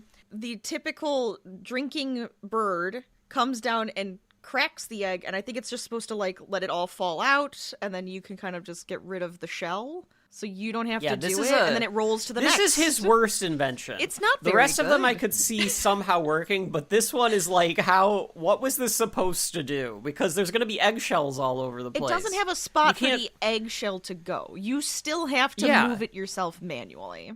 This is a terrible invention. I'm sorry, Rand Peltzer, but this one is a no for me. I'm gonna pass. I see on too Shark many Tank. flaws. Too many flaws with this one. Lawsuits. His mom says that everywhere. There's shell in my eggs. Mrs. Deagle called. His mom says that Mrs. Deagle called earlier, but the dad comes in before she's ever able to say anything about it. I'm going to mention this was a underlying plot thread that got thrown out of the movie in the deleted scenes. We'll talk about it the next time. Let's just talk about it now.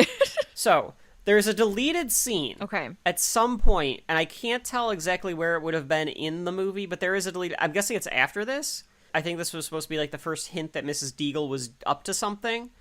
There's a deleted scene in the bank where Kate pulls Billy into the bank manager's office, and she is looking at these like secret plans, and she like unveils them, and Mrs. Deagle is attempting to make the bank foreclose on a bunch of people's houses, and she's going to buy up the land and sell it to a chemical company that's going to like build a factory on all of these like in the middle of this like town, like on all of these suburbs. So she's getting rid of people. She's trying to take over the town. She's taking them out of their homes. Yeah. I think then that this was like the first setup of that. So in that deleted scene, Kate and Billy are like talking about it, and Kate's like, "This is your house, this is mine." Like she's trying to take our houses. So that's my guess is what Mrs. Eagle was calling for. And then Judge Reinhold walks in, and Mr. Thompson or whatever the guy's name is Mr. Coleman would not like this. People snooping around. Right. But maybe if we can make a deal. And then he asks Kate out again, and Kate tells him to fuck off and like walks away from him. I actually like that there would have been an underlying meanness, and like Judge Reinhold would have known about it, like all of that seedy underbelly part of it. Right. I know pacing and everything is a thing, but I kind of wish that they would have kept that in. Just for some extra flair. Yes. Papa Gremlin is home. Oh yeah, I almost sold a bunch of the bathroom buddies. This one guy was pretty close. Billy and his mom give this look to one another like they've heard this a million times. Yes. Where like it's this look of like, oh, he didn't sell shit, we're all gonna be like, you better go get the stale bread, Ma. We're not eating tonight. Because it wasn't like I sold them, it was they were pretty close. They were close. So it's just another okay. Do you think that Mr. Peltzer used to work for like he used to do something else, and he was like, he was in sales somewhere. Mother, I just want to be an inventor. That's all I've ever wanted to do. And she was like, well, maybe it's time that you go after your dreams. And he's just like, well, Mother, I suppose I could, but what about the family? And Billy was like, that's okay, Dad, I'll take a job at the bank. Like, is that what happened here? I don't know. It has to be, though. It has to be. Before the bank, Billy was probably like scrapping up like jobs all over the place. He was probably working for the pharmacy and dropping off medicine all over the place, just like in A Wonderful Life. That's right. He was working at the druggist with Mr. Gower. Yeah, exactly.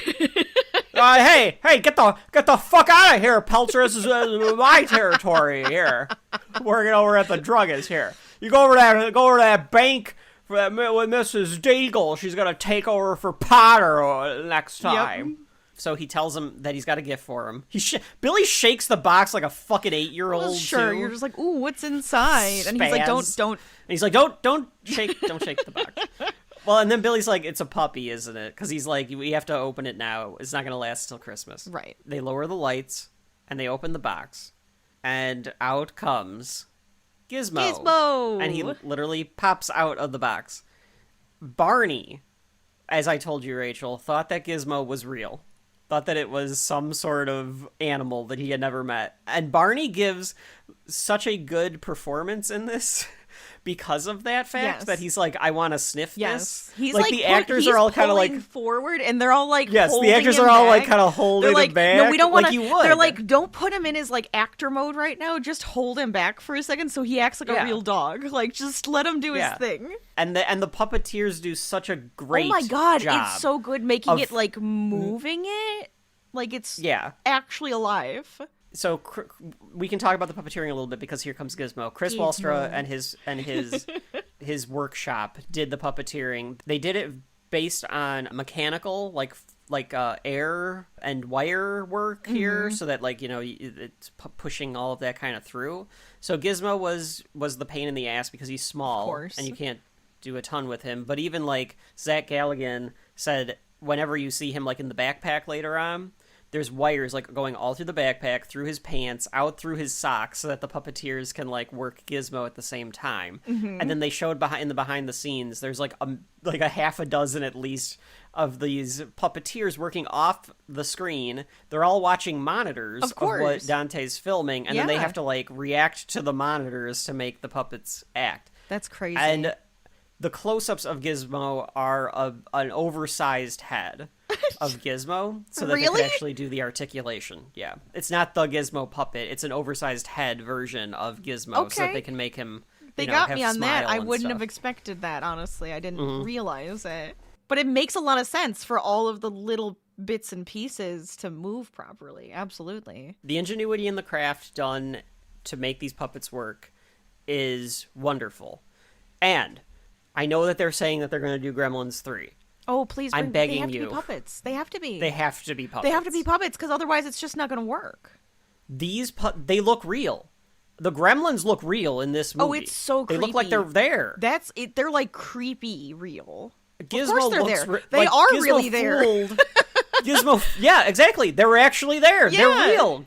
Like, it's a real weird Guess thing. What? Guess what? Is this? Mushroom is not going to think the fucking tennis ball on a stick is a real animal that he should be trying to sniff. Absolutely. I understand its limitations and a pain in the ass, but my god, does it look good. It still looks good. 40 years later, this still holds up. Mm-hmm. Of the flaws that this movie may have or anything like that, which we'll get into or I'll talk about in the conclusion, the puppeteering is not one of them. And it was worth the hassle. Absolutely. So the score gives us Gizmo's theme. He starts singing. Barney does lick him, Rachel, but apparently that is not considered not enough water. It's not enough. Okay. I think that's got to be it, right? It can't. It don't get him wet. You can probably wipe him down with a washcloth. The saliva has too many chemicals in it. The saliva does. Yeah, there you go. That's the answer. Okay. His dad says, like, it's just, magua, some Chinese word. I've just been calling him Gizmo. Because he's some Gizmo. Because he's into mechanics and he's into inventions, so Gizmo works. Gizmo is a perfect name for him, too. It's the best. I adore the name Gizmo. His mom wants to take a picture. Now, they do have some awe over this mystical creature that's in their home. Mm-hmm. Wouldn't you be like, I've never seen this thing in my, like, what I need to do fuck? some research. Like, what is it? Like, where did this come from? I've never heard of this thing before. There is this rodent that I have never heard of. It's singing to me. Yeah. Like, it's super intelligent. Like, we need to figure this out. They're using a Polaroid. Right. So the flash happens. And bright right. And Gizmo freaks out, jumps over to Hoyt Atkins and, like, clings to him because that's the one he knows. Yes. And he does, like, a shaking and he's like, yes. Too much. We mentioned Howie Mandel is the voice of Gizmo, right? Which I don't know He's if we doing, did. like- If we didn't, you mentioned this before the podcast. I don't know if we mentioned it on it yet. Yeah, it might have been when we were offline. But I am slightly flabbergasted by the fact that you told me that Howie Mandel is the voice of Gizmo. That's right, Howie Mandel. I don't understand. Well, he used to do a bit in his act where he would do this like little kid voice. Okay. So somebody recommended having Howie Mandel do Gizmo. Part of it was like he came in after the fact, so they shot the entire movie. Yeah. And then Howie Mandel comes in to do the voice acting over Gizmo. That's how do you want me to do it? And it was like, let me try what ends up being the Gizmo voice, and they're like, yeah, it can't be anything else. Like that, that's it. It just fits too well. That's perfect. Yeah. Frank Welker is doing most of like Stripe. He's doing the yum yums and everything like that. So they wanted a distinctive voice for Oh, absolutely. Gizmo. Yeah. So the other story that they have about this one, Zach Galligan has the story, whether you can, if it's apocryphal or anything like that, but he says that Joe Dante went up to Hoyt Atkins and said, hey, I know like the script says all the rules and you're supposed to say it. He's like, I want you to say it. I want you to give the rules, but say it how you would say it. Just say it like you're talking to You were given the crew. this list, and you're just supposed to like tell your family what the rules are about it that they told you. Yeah. So apparently the way that Hoyt Atkins gives it to the family of like, don't get him wet. Whatever you do, don't give him a bath. And the sunlight will Which kill is him. fair, yeah. Like the way that he says it, it does come off as natural. I'm a big old Texas, country singer Yes, guy. that is how he feels. Number one, he hates bright lights. We know that. But you got to keep him out of the sunlight. Sunlight will kill him. Number two, keep him away from water. Don't give him any water to drink. And whatever you do, don't give him a bath. And probably the most important thing, don't ever feed him after midnight. Billy is trying to mimic Gizmo's song with a keyboard. So he's got this like little keyboard, and Gizmo is singing. So he's trying to like Figure out what the notes are. Yeah. Yeah. At the same time, Gizmo is like singing it back to him, and he gets one of them wrong. And Gizmo is like, and no. Gizmo shakes his head, no, and then he presses the right button. Yes. I do like it because Which, he like, doesn't at even have that he doesn't point- even have the piano like facing him. Billy doesn't. He has it facing Gizmo. Like he's like, okay, Gizmo, I'm gonna teach you how to play the piano so you can play your Yeah. tune. That's like, listen. If you love music, If you I'm gonna have- teach you piano. you have this hyper intelligent being now in your for house. sure. I'm That building is- all of these crazy things so that it can enjoy like creativity. Billy puts a Christmas hat on Gizmo's head, and Absolutely he wants Gizmo to be adorable. able to see it. Shine the mirror, or so that Gizmo can see it, but the reflection gets some light in it, and it spooks Gizmo. Gizmo falls off the table into the trash can, do you and it's like, think- don't get this. You've had this thing for Here's like my 3 thought. hours, you fucking putz, and you're already almost gonna kill it. Here's my thought. You though. are the fucking worst, Billy. Because it's sunlight. It's UV rays that kill yeah. gremlins and That's right. mogwais. So I would assume that they're just afraid of unnatural light, like any sort of man-made I think lights, if you have- because if you have, like, it a- represents yeah. the sun.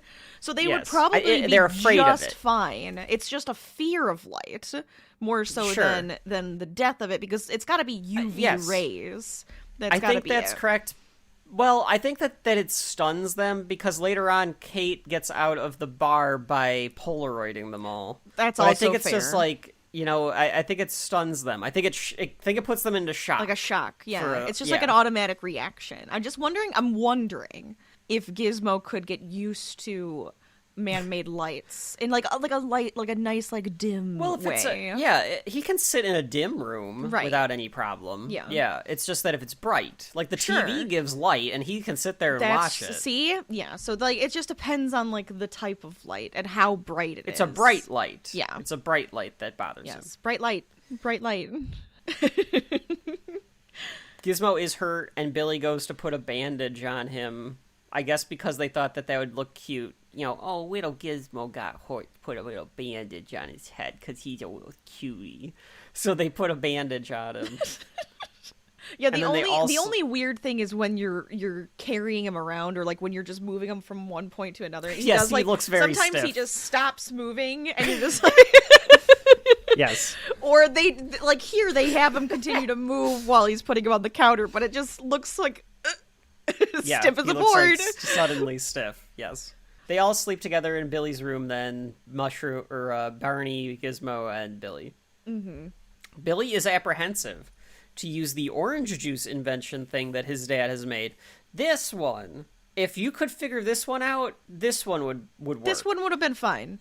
It would be some sort of compression unit to squeeze the orange to get the juice out. The idea, I think it's supposed to peel it and like squeeze it, right? So it's supposed to peel the orange and then like smush it to bring out the orange juice instead of blending it. Yeah. It's just a little it's not that great. Well, it of course breaks and sprays orange juice everywhere. That is the juiciest orange, like, I think, in the world. Because it has to have, like, old oranges from, like, I was gonna say, there's weeks, old orange in there. Right? Because the amount of orange juice that just splashes out of that thing, it's not one orange. Yeah, there's old orange in there. It's disgusting. That's disgusting. If you actually think about it, it's pretty disgusting. Corey Feldman comes in the house, and he enters Shelf Life, too. The tree kid. Mm-hmm. Corey Feldman, a famed 80s actor, which we'll see several times, I'm sure, as we go through the list and the journey. But this is his first appearance here for Shelf Life. He's delivering the Peltzers their tree. Gizmo's watching some old movies. He was watching a Western. That's right. Yeah, I couldn't recall what this one is. They don't have it listed, which is weird. To please a lady. To please a lady. It's to please a lady.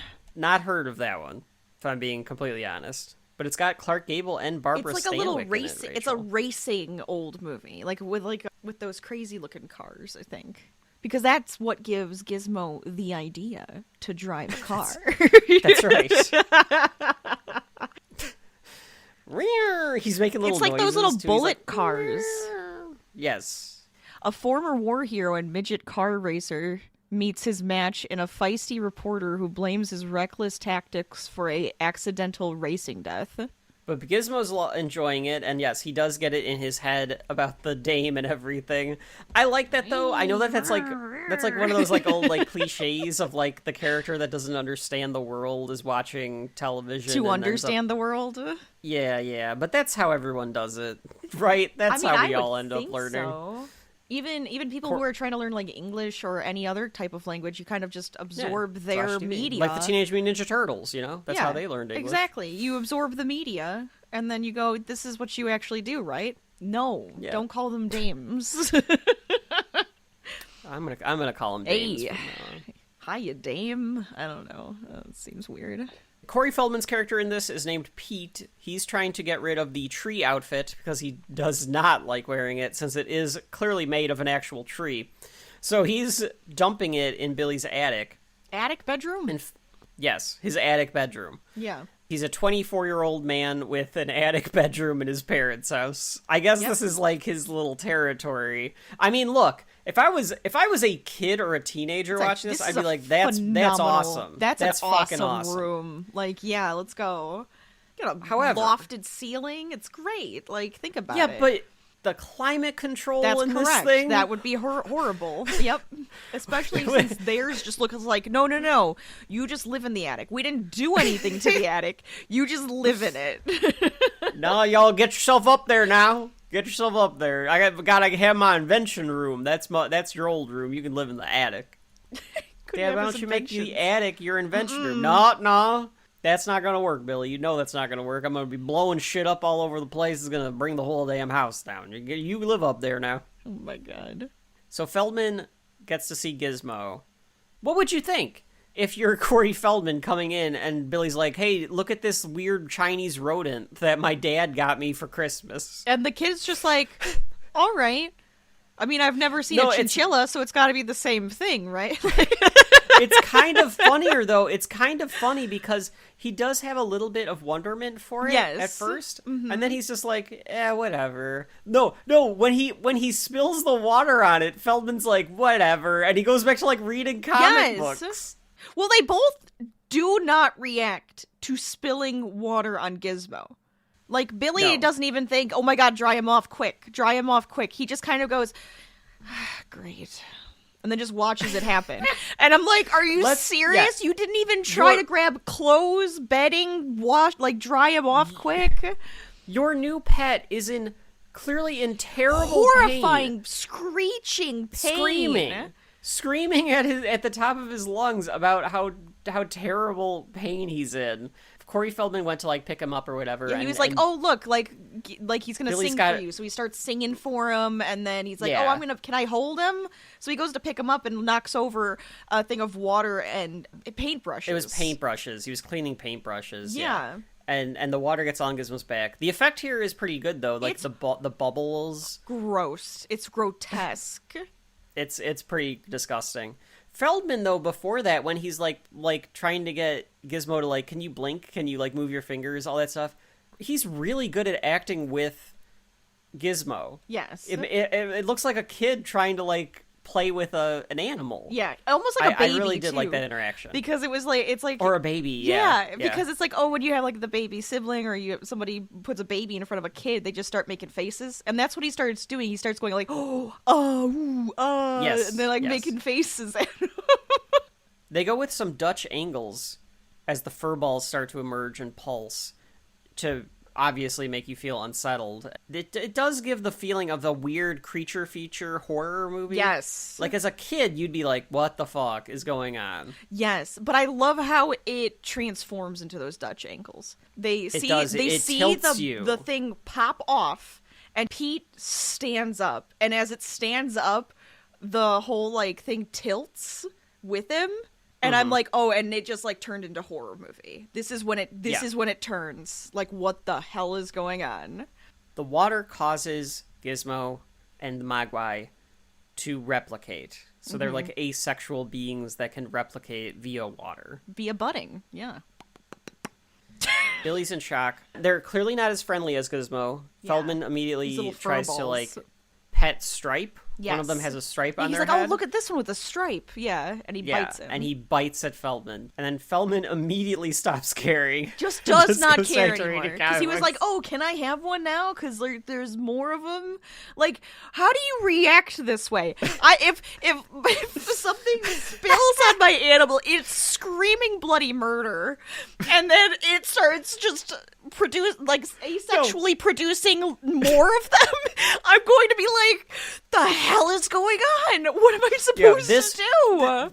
At this point, you go look up the word Mogwai. Yes! You go to the library. Yes. You look up the word Mogwai, and you find out that it's demon, and you go, oh no wonder that my pet is replicating evil spirits in the house with water. It's a demon. This is an evil creature. We're gonna put these in a box. We're gonna go back to that man and go, hey... Here, I don't know what to do with them. And then he's gonna burn them alive. Probably. And then my favorite reaction to this is Gizmo's all upset. He's got a big, mopey, frowny face, oh no. Yeah, oh god, not again. That's what it looked like to me.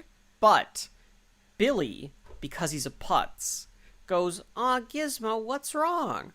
The fuck do you mean, what's wrong? You just made him, he was in agony. He was in pain. Yes. And he knows what's gonna happen. Yes. You piece of shit, you fucking moron. How can you not figure out what, your pet was in pain? He's so dense. You fucking idiot. He's so dense. What's no wrong? wonder that you haven't You're been able to score with Kate. Him. Oh my god. She's fucking Phoebe Cates is throwing herself she at might as you, well you just, fucking idiot. Show her boobs, and he'd be like, "Oh, those are nice. Oh, should we go to the movies, dude?" No, but I do wonder. Has this happened to Gizmo before? Has he gotten wet? Because the way he's like, "Oh no, not again." He understands that the replicants of him are not as friendly as him. He does. Evil little demons. He's like, he understands something. Because all I keep thinking is it's happened before, and our grandpa had murdered his children. And he's like, but Grandpa's not here. He drowned them all to death and then set it on fire, yes. And he's like, you can't do that again. Don't do that again, Gizmo. And then Gizmo's like, he beat Gizmo with a club. But you know what I mean? He beat Gizmo and the grandson with a club. Because Gizmo is more aware of himself, and he's aware of the rules too. So he's just like, I can't get wet and I can't eat after midnight because I can't let this happen again. I can't let little demons come out of me again. Yeah, he's the only friendly Mogwai out there. Yeah. Papa Gremlin is tinkering on some tools, and Billy wants to tell him, but the dad before he can do anything is telling him all his like improvements to the fucking bathroom buddy. And he gets sprayed with shaving cream. Yeah. The invention he's working on when he comes in, the card distributor, that's a real thing. The auto shuffler. That's a real thing. Did somebody see this and then go, I could make that? That's actually a physical, real thing. One, casinos use them, and two, they have them in like some card games. You can get them. Maybe he was pulling apart the auto shuffler to turn it into a different invention, or were there not auto shufflers in 1984? Use it like Gambit, where they're like actually death cards. You gotta let us know. You gotta let us know about that one. The multiple Mogwai are all playing, while Gizmo is playing a trumpet with Barney. Yeah, he's like just Gizmo hanging and out. Barney are like off on the side because he does not want anything to do with these other Mogwai. Yeah, he's like one man banding for Barney, his entertainment. And of course his dad sees dollar signs in his eyes, like, my God, we could sell these things by the barrel full. All we need to do is drop a little water on one of these fuckers and sell them $20 a pop. Here's your own fucking Mogwai, god damn it. Yeah. We don't know why not to feed them after midnight. No. I think they assume it's because it's just they'll not good die. for their stomachs. Yeah. Like, it'll just But, flip like, their stomach like a dog, and they'll. But what did you end think up, was like... going to happen when you get it wet? You didn't think it was going to replicate asexually. This is my problem with the fact that this man is an inventor. You should be using some sort of scientific method before the first reaction of yours is, man, this could replace the family pet. He's a salesman. pet. This man is a salesman, not an inventor. Yes, he's not an inventor. He's a fucking salesman. Yeah. Now he's bad at that. The tiny game box that they're playing, though, is very cute. I will give them that. I don't know the fact that they who are was playing getting it that. is Was cute. did somebody go, we need a gift for Gizmo, and this was like a last minute gift for Gizmo because it's the size of him? Because, like, who is this for? It's a fairy tale. The dad's just telling you a fairy tale, that's all. They do spit at Giz. Yeah, that was disgusting. Like, they hawk a loogie at him because they're dicks about it. Yeah, it's like a thick yellow liquid. It's, like, disgusting. The other part of this that is interesting, and I didn't put two and two together until just this second. The other Mogwai all mess with technology and machines. Like, that's their thing. They mess with machines. That's the Chinese. There's gremlins in the planes that are picking off our planes from World War II and everything. Yeah. Giz doesn't mess with machines. Maybe other it's than a temptation. He's a musician. Yes, he likes sings, music. He plays that little trumpet. I don't know where that came from. Like it must have been some Christmas set. Yeah, like a drum, and plays I think a tambourine and everything, and the keyboard earlier. I think the message is that if you teach them to use their skills for something else, maybe they won't turn out evil like the other Mogwai. I don't know. There's I don't potentially know. Something there. So, are you trying to tell me that video games cause you to become evil? Because that's what they're That's doing right now. No, I think it's supposed to be the modern world versus the old world. Yeah. Like if you can have them use like old tools, like maybe they won't. If you let them use their chaos in the modern world, it will truly cause chaos. But if you can find a way for their mischief to work in the mystical realm or something, I don't know. Some weird Stripe bullshit. It's fine. Stripe wakes up at night. Now you've got all the Mogwai like laying in this like box together. Yeah, they're sleeping. in like a chest sleeping. It's very silly. And you hear Barney moaning, and Stripe maniacally grins when Billy goes to figure out what happened to Barney, who has been strung up in the lights on the house. Oh my at god. Night. This is crazily horrifying. Cruel, so over the top ridiculous that this happened to this dog. Yes. Like, they could have hung him. In a darker version of this? I think in the R-rated version they do. And that's horrifying. I would immediate no to this, immediately off the shelf. I'm done watching it. No. Well, that's why they had to change it, because this was a much worse, not nearly as as audience or family friendly as it was prior to Spielberg being like, you got to clean this up. There's like, you can't kill the dog, dude. I mean, if you do it off screen. You do not show me that. The dad is inventing the electric hammer when... Yes! So they, like, all wake up in the middle of the night and, like, they put on... No, this is, like, breakfast the next morning. Okay.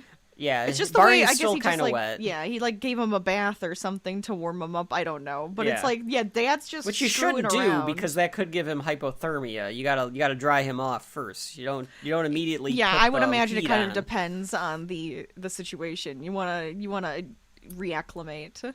The electric hammer invention, I will rate fairly high on his list of inventions. It looks very clunky to hold, though. I suppose. I could see this one actually being a thing, though. If we're gonna Yeah. rank all of for, Rand like, Peltzer's accessibility, inventions. absolutely. It just looks a Yeah. little clunky. You get a prototype there, you figure it out. Now, the fly Billy swatter, blames- though. I need your I did opinion on not that. see a fly swatter. There was a fly swatter? How did you I not missed notice that the one. drill with the, like, 5 fly swatter on it? How did you not I did notice not see that? that Okay, one. so hold on, because now I feel like I have to show you it, but I'll talk about it as well.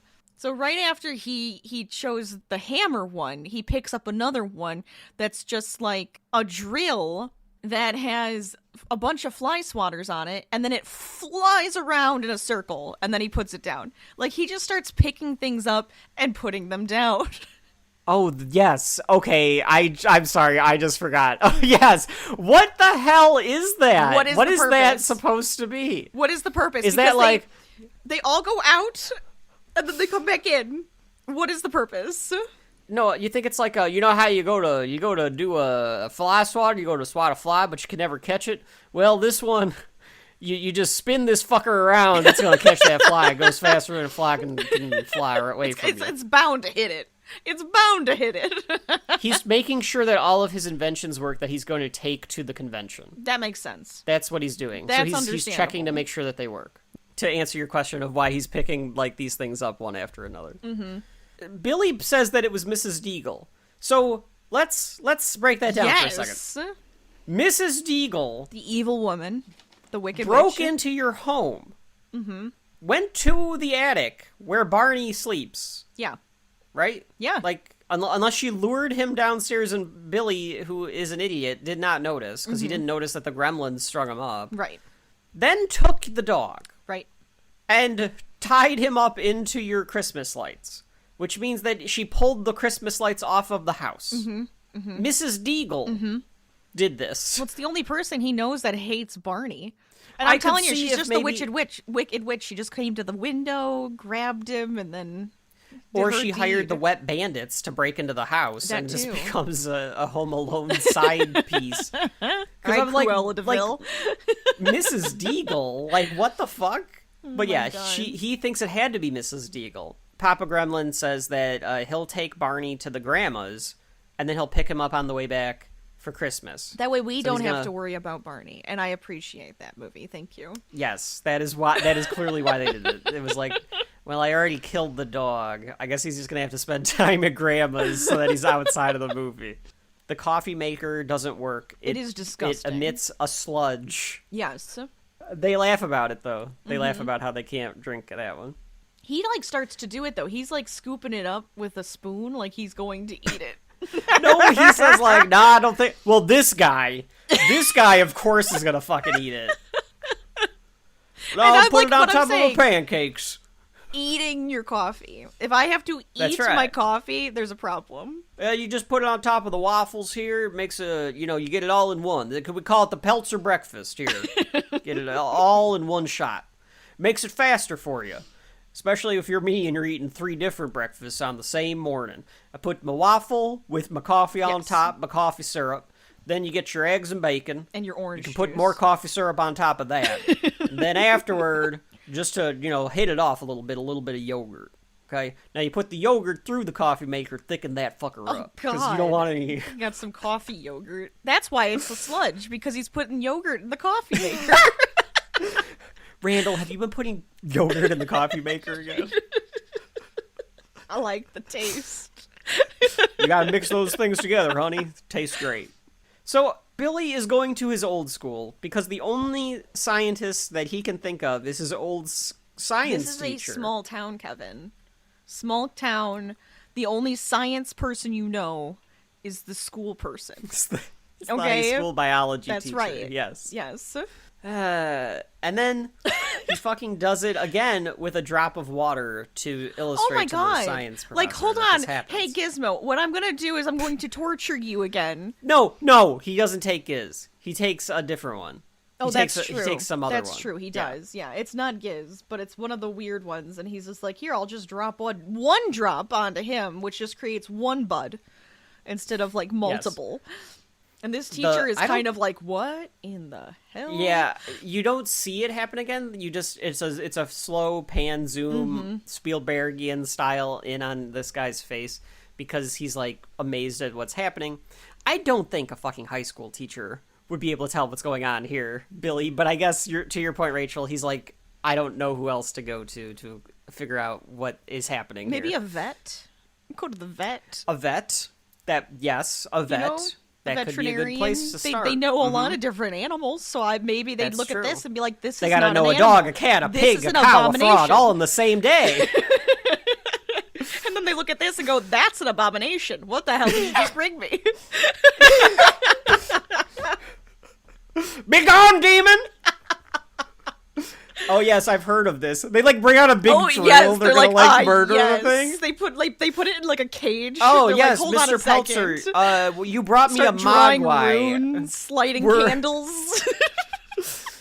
We're actually authorized by the government to murder these, but we have to do it we have to first make They a start pentagram chanting. on the ground. The other ones are chanting while he's talking to him. Billy walks around the town, and Katie is taking Mr. Futterman out because he is a drunken wreck. And of course, Katie is working at Dory's bar again. I still feel like Katie's doing this because she can't stand Christmas, so she just needs something to do. Right. But I actually saw on the Wikipedia that they gave her the last name Kate Behringer, but I don't know if they ever actually say that. I don't think so. But is she in the second one? Yeah. So maybe the second one They're actually has dating her in the list. second one. Well, I'm just wondering because I looked at the first one to see what it was listed maybe. as, and if she You know doesn't what? have a You might be first, right. like a last name in that one. Yeah, you're right. It might be the second one where they give her a last name, so they're just applying it to the first one. Yep. In the second one, she's Yes. credited. Yeah, so then they give her the last give name her in a the second name. movie. All right, fair enough. So she's taking Mr. Futterman out. He seems to be upset, or at least getting drunk this night, because he found out that the old Kentucky Harvester was made with foreign parts. Oh no, poor guy. How disappointing. Can't Very believe it. disappointing. And then this is when he explains the World War II gremlins brought down all the planes, and they're still shipping them over here through all these foreign cars and stuff like that. Mm-hmm. He goes to start the Kentucky Harvester, and then she's like, Mr. Futterman, maybe you should walk home. And he's like, you know what, Kate? I think I'll walk home. Billy walks Kate home. There's carolers, and she says that she hates Christmas. She explains that Mr. Futterman has been like this since he lost the job at the plant, which is part of that underlying seediness that's going throughout. And she says that sometimes people this time of year just want someone to listen. And Katie brings down the room completely by saying that the holidays suck, and how much the holidays suck because she says, and I quote, in this movie for families during the holidays. While everybody else is opening up their presents, they're opening up their wrists. That is so dark. Holy shit. And explains to us, the child watching the movie, Yes. that the suicide rate is exponentially greater during the holidays. Thank you. Which is true. It is true. Of course it's true. And Billy, because he has no idea how to talk to a girl, says, well, do you ever get depressed on Christmas? And I was like, what a question, as you press this fucking girl to explain Well, to you I her think deepest and darkest secret. I think I think what he's thinking, and I think this is finally he's picking up on something, right? Is she trying to?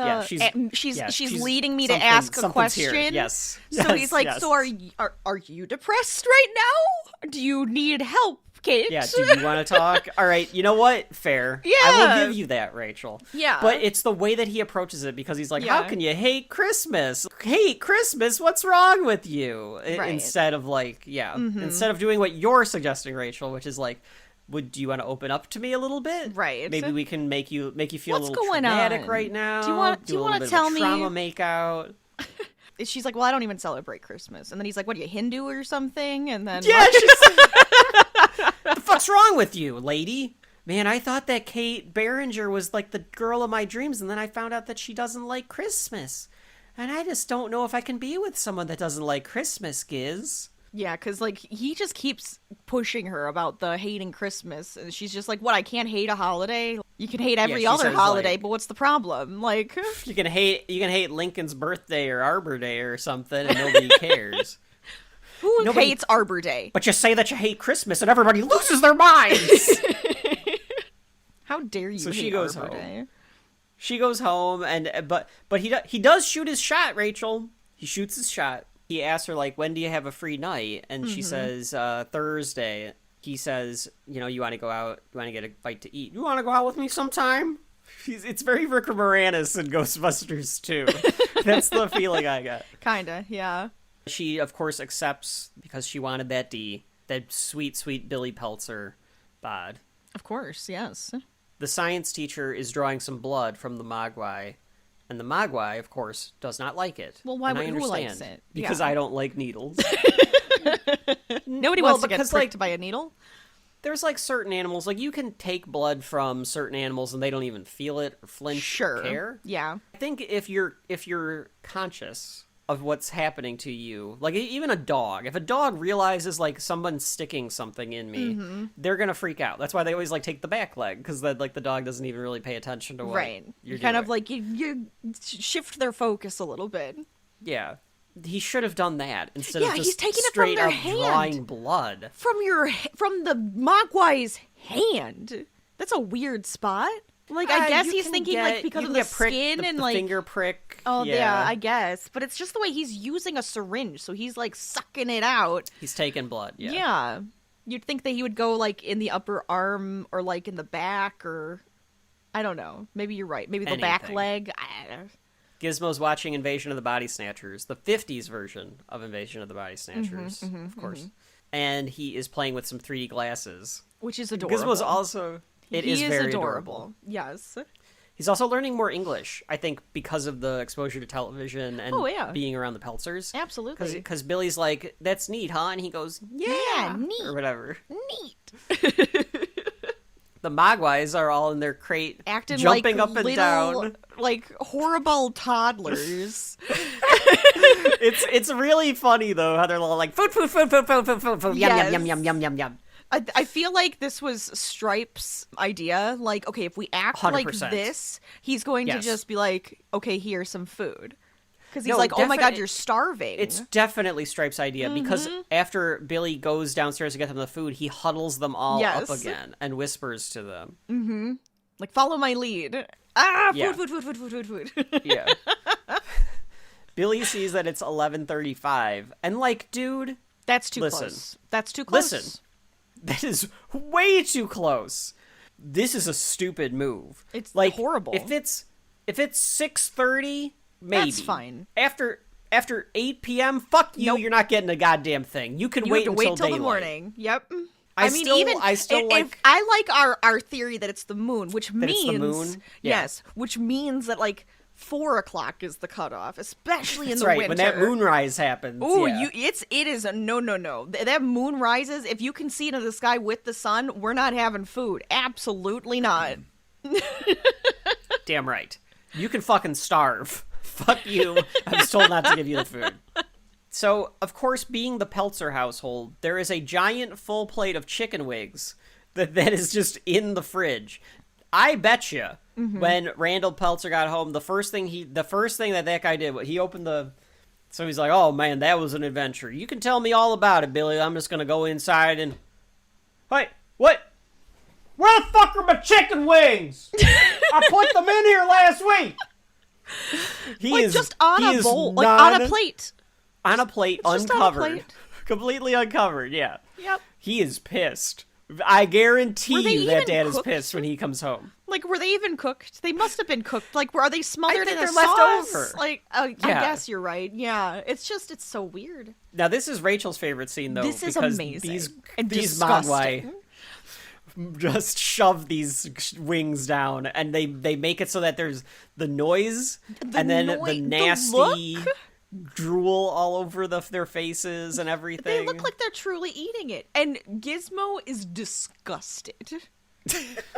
Because he's a cultured Mogwai. But they're just going to town on this chick. He offers a wing to Giz. Yes, and he's like... And Giz is like, No. yeah. Why the hell? Now, I have a problem. That he assumes that the Mogwai eat chicken? Is that part of your problem, Rachel? No. But fair assumption. Maybe they were vegetarians. We don't know. I guess they could have You been don't know. vegetarians, but they just immediately go, here's some meat. But Gizmo's learning English. He knows the rules. Why the hell did you not, like, go, no, Billy? Maybe he doesn't know that it's not 11:35. I suppose. But he's just like, I don't want it. I don't want chicken. I don't want food right now. I'm not supposed to eat, or I'm going to create a cocoon. What is this? Because I think Gizmo decides that instead he's gonna be like, I'm not partaking. I don't eat after sundown. I Sure. just don't do it because Right. I'm not gonna take that risk. Sure. They want to turn into gremlins. Of Giz course. doesn't. So Yes.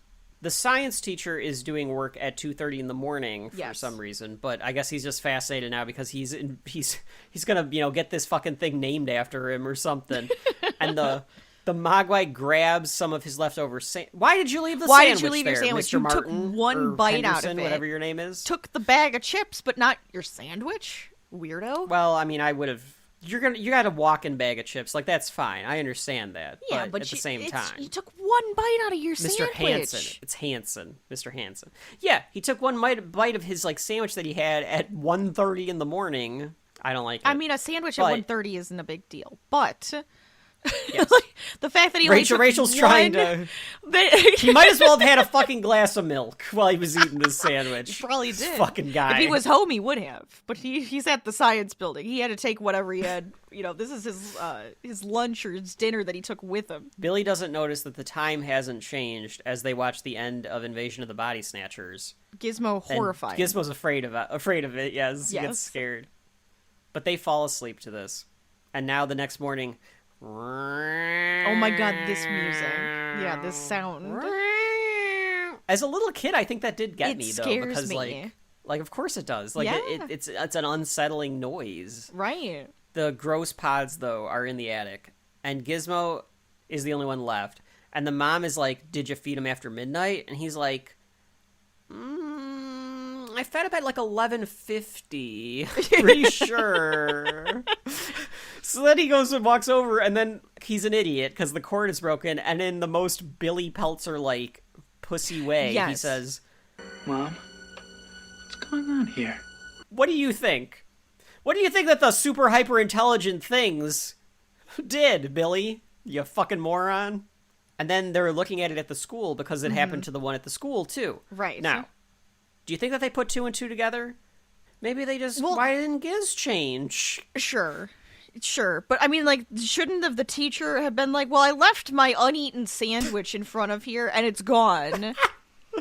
Yeah, So I assume he yeah. took a bite out of it, and I mean, left it like a 1 in the full morning. ham sandwich right in front of the cage within grabbing distance of this hyper intelligent being. So Oh my god. The kid? Pete's there. Well, because Pete actually goes to this school. Oh, so. sure. Yeah. So he's like, hey, teach. And then he sees this, and he's like touching Yeah. it. I wouldn't touch it. It's all gooey and gross. Ugh. It's a great design, these eggs. Mm-hmm. And Pete says, like, oh, it's going through a change like my mother. And he says, no, this is different. Because I assume that the mother's going through menopause. That's what I assume as well. Back home, Billy's mom is making gingerbread men. A lot of gingerbread men. But again, Rachel. Well, when you make Boyd gingerbread men, Atkins. of course you're going to make a bunch of them. And I expect some goddamn gingerbread men to be there for me when I come home on Christmas. I'm expecting, here's what I'm expecting. A big-ass Christmas ham. my plate of chicken wings for Yes. breakfast when I come home in the middle of the morning. Oh my God. Some gingerbread men to wash that shit down. Of course. You understand? Absolutely. And I'm bringing leftovers from Grandma's house, too, okay? Because I'm spending Christmas Eve with her. I'm not bringing her back with us. The hell with her. She ain't coming home for Christmas. I'll just stop off at Grandma's, see her for Christmas Eve. We ain't gonna have the old bitch ruin our Christmas. She's not gonna understand what Gizmo is, that's for goddamn sure. I didn't think about it, but, like, wouldn't you bring your mom back to see her grandson? I would have thought so. Maybe she doesn't travel well. Maybe. Maybe Yeah, that's the maybe. problem. We'll be back, Ma. We'll come back the day after Christmas. I gotta, bring the family back over. She tries to answer this cordless phone, but it doesn't work, and it's a useful invention, but he doesn't exactly have this thing working quite right. He's on the right path. He understands what he's supposed to have invented with this one, Rachel. It's Papa Gremlin, who's at the inventor convention. There's God. like a Doctor Who there. There's a time machine. Yeah, there's some interesting stuff. The Yeah, there's robot that. from What is Forbidden that? 'Cause Planet. it's not Doctor Who time machine. It's the time machine from. The H.G. Wells time machine from the time Yeah. machine is there. Yes. And then it actually works if you're looking in the background. And that's goes away. hilarious. It disappears. Yeah. Yeah, it's very cartoony, this whole thing. There's some cameos in this. Steven Spielberg rolls by on a cart. Oh, at is one that point. who that was? Oh my God. Jerry Goldsmith is the Doctor Who looking guy in the one booth next to him, in the Yes. phone booth next to him. Yes. And then the guy that comes out of the other booth is supposed to be him. It's supposed to be Joe Dante. The crew dressed him up to look like Joe Dante. Oh my God. That's so goofy. The bit about the time machine going away, though, is hilarious. This is where I figure the deleted scene I was talking about, where they discover Oh yeah. Mrs. Deagle. I could see that being I figured here. this is where it would be. It would make sense. Mrs. Deagle is there, and she Well, asks yeah. where that mutt of his is. She cuts the line, first of all. She just constantly goes She to the does front cut of the the line. Drives me nuts. Yes. Well, she's an asshole, so... And she thinks she does own this town, so what are you gonna do? He's on vacation, though. Billy says that he's on vacation. You better keep him behind locked doors, because if I get a hold of him... Now, that should be the signal to Billy that it wasn't Mrs. Deagle. Yes. Because like, she she's- would have said, she's- like, oh, is he still alive? Oh, I heard that your dog became a popsicle the other night, Right. Peltzer. Like, she doesn't... She makes another vague threat to him. Right. Absolutely. Rachel, this next scene I always thought was a little bit creepy if you were a kid, because the science teacher, Mr. Hansen, is showing a film reel about heartbeats. Yes. And it's it's making the heartbeat noises. There's this tracking shot as it goes around the room, and the heartbeat sound effects are going on. It zooms in on the box that he just has it cover. He just has a box covering the Mogwai Like, that's a little odd. cocoon. Mm-hmm. It goes from the heartbeats of like the like on the projector of like, oh, this is a dog's heart or whatever. But then you hear the gremlin heartbeat from underneath the box. Yes. And the way that the tracking shot works, and I've always found projectors, if you use them well, to be like the scariest way to like, convey like, and that like dust is Yes. kicking up and everything, and it has to be dark. It gives you that atmosphere pretty well. Right. This cocoon, Rachel, has to reek, right? Oh, I would It's gotta imagine stink. it has to smell. It's got a fucking There's stink. no way it doesn't smell. Did all the kids come in that room and be like, Mr. Hansen, what's that smell? And he was like, nothing. Formaldehyde. Don't worry about it. Like, it has to stink. They look just so gross. Yes. So what ends up happening is that the cocoons bust open. There's smoke billowing out and shit.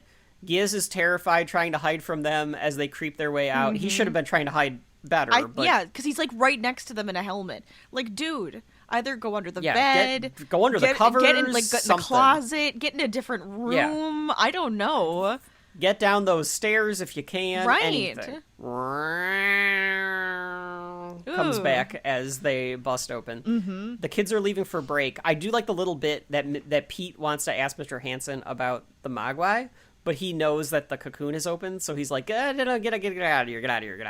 Go on. Come back after Christmas. Because he noticed So that he it was, goes like, to- smoking, right? Didn't he see it, like... He knows it hatched. Yeah, Right. he knows it hatched.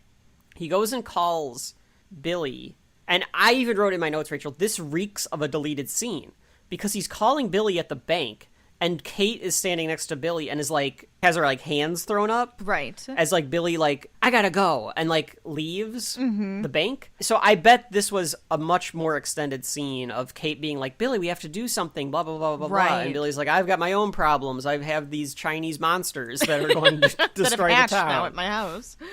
Hanson goes back in the room and tries to lure out the gremlin. This is a horror scene, Oh, absolutely. right? Yes, it is. Like it's Yes. a horror movie. Yeah. The monster is, like, somewhere in this room because for whatever reason, let's not leave it in a cage. So when it hatches, it's, in the cage. Yes, in a secluded area. Yeah. This Turn the lights on. Turn the lights on. yeah, turn the lights on. But you can't get it out then. You know that it doesn't like light. So he wants to see it. He doesn't think it's going to be evil. He just wants to see what it that's true. looks He like. expects it to be like Gizmo. But I guess in my thought process, if you turn the lights on, now it's going to stay wherever it is. Yeah. So it's not yeah. just pitter-pattering around the damned room like creepy. I could see this being kind of scary as Mm-hmm. a kid, which they should be. Yes. Movies for kids now, or families or whatever, are so damn sanitized and sterile. Yeah, it's just not. That It's like it's you're not enough allowing anymore. a kid to feel that anything. kind of fear. They don't so feel that they anything. laugh at it. Right. Like to there should understand be it and Yeah. learn from it. yes, and to laugh and be scared and find adorableness. We need to continue to make Mm-hmm. I think things like so. that. I agree. I think that's true. He turns off the projector. Now, because these things were bred for machinery, the gremlin turns back on the projector. Yeah, but he has like a bar, like a chocolate bar, I think, with him to try to lure him out too. He's going to try to lure him out with a candy bar, yes. And you have no idea what to expect. So, I think it's a Snickers. was it a Snickers? It's a I don't Snickers. think so. Is Yes, it? it is. It is because I remember I went. I wonder if there was a commercial or something back then where it was just like, you're not yourself. Well, I don't know when if they you're did the grab angry. a Snickers. I don't know if they were Well, doing that 40 I know. years ago. Hold on, because I looked it up, so they weren't. But I feel like Hold that. on, I did my research, says Rach. Why were they advertising candy bars? Were the Gremlins? But I was like, oh, that's a missed opportunity because I'm like, that would have been if back then, if they were doing that commercial, it would have been perfect. They should do a commercial like that nowadays, where it's the gremlin and you feed it the candy bar. It turns to Yeah, Gizmo. It would be perfect. exactly. Yeah. Mm-hmm. He goes in to feed him the candy bar underneath this table, and the gremlin takes it. Yum yum. Yeah, the yum But, yum. He obviously grabs Mr. Hansen's arm or bites Yeah, he, it like, or scratched something him. because Yeah. he like goes oh and like yeah is all horrified. Yes. Billy goes into Mr. Hansen's science room and sees the film reel is flapping around and the room is still dark. Mm-hmm. And it zooms in and we see what, Rachel? Isn't it? We just see. What did we see? Because Mr. Hansen is like, do we see you're the not actual still dead mad body? about that we little. do see it. Yeah. Okay, go Yeah, ahead. because Mr. Hansen says like, you're not still mad about that little blood test, are you? Right. Before he yes. gives him the where he's candy like a bar, little like yeah. it's like you don't have to be afraid of me. Like that's just it.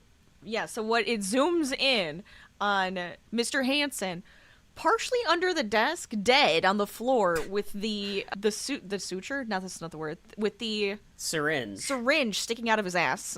Yeah. Yep. Presumed dead. This is No, what- I think I'm assuming he's dead. Yeah. I would check, but original, yeah. you can look it up.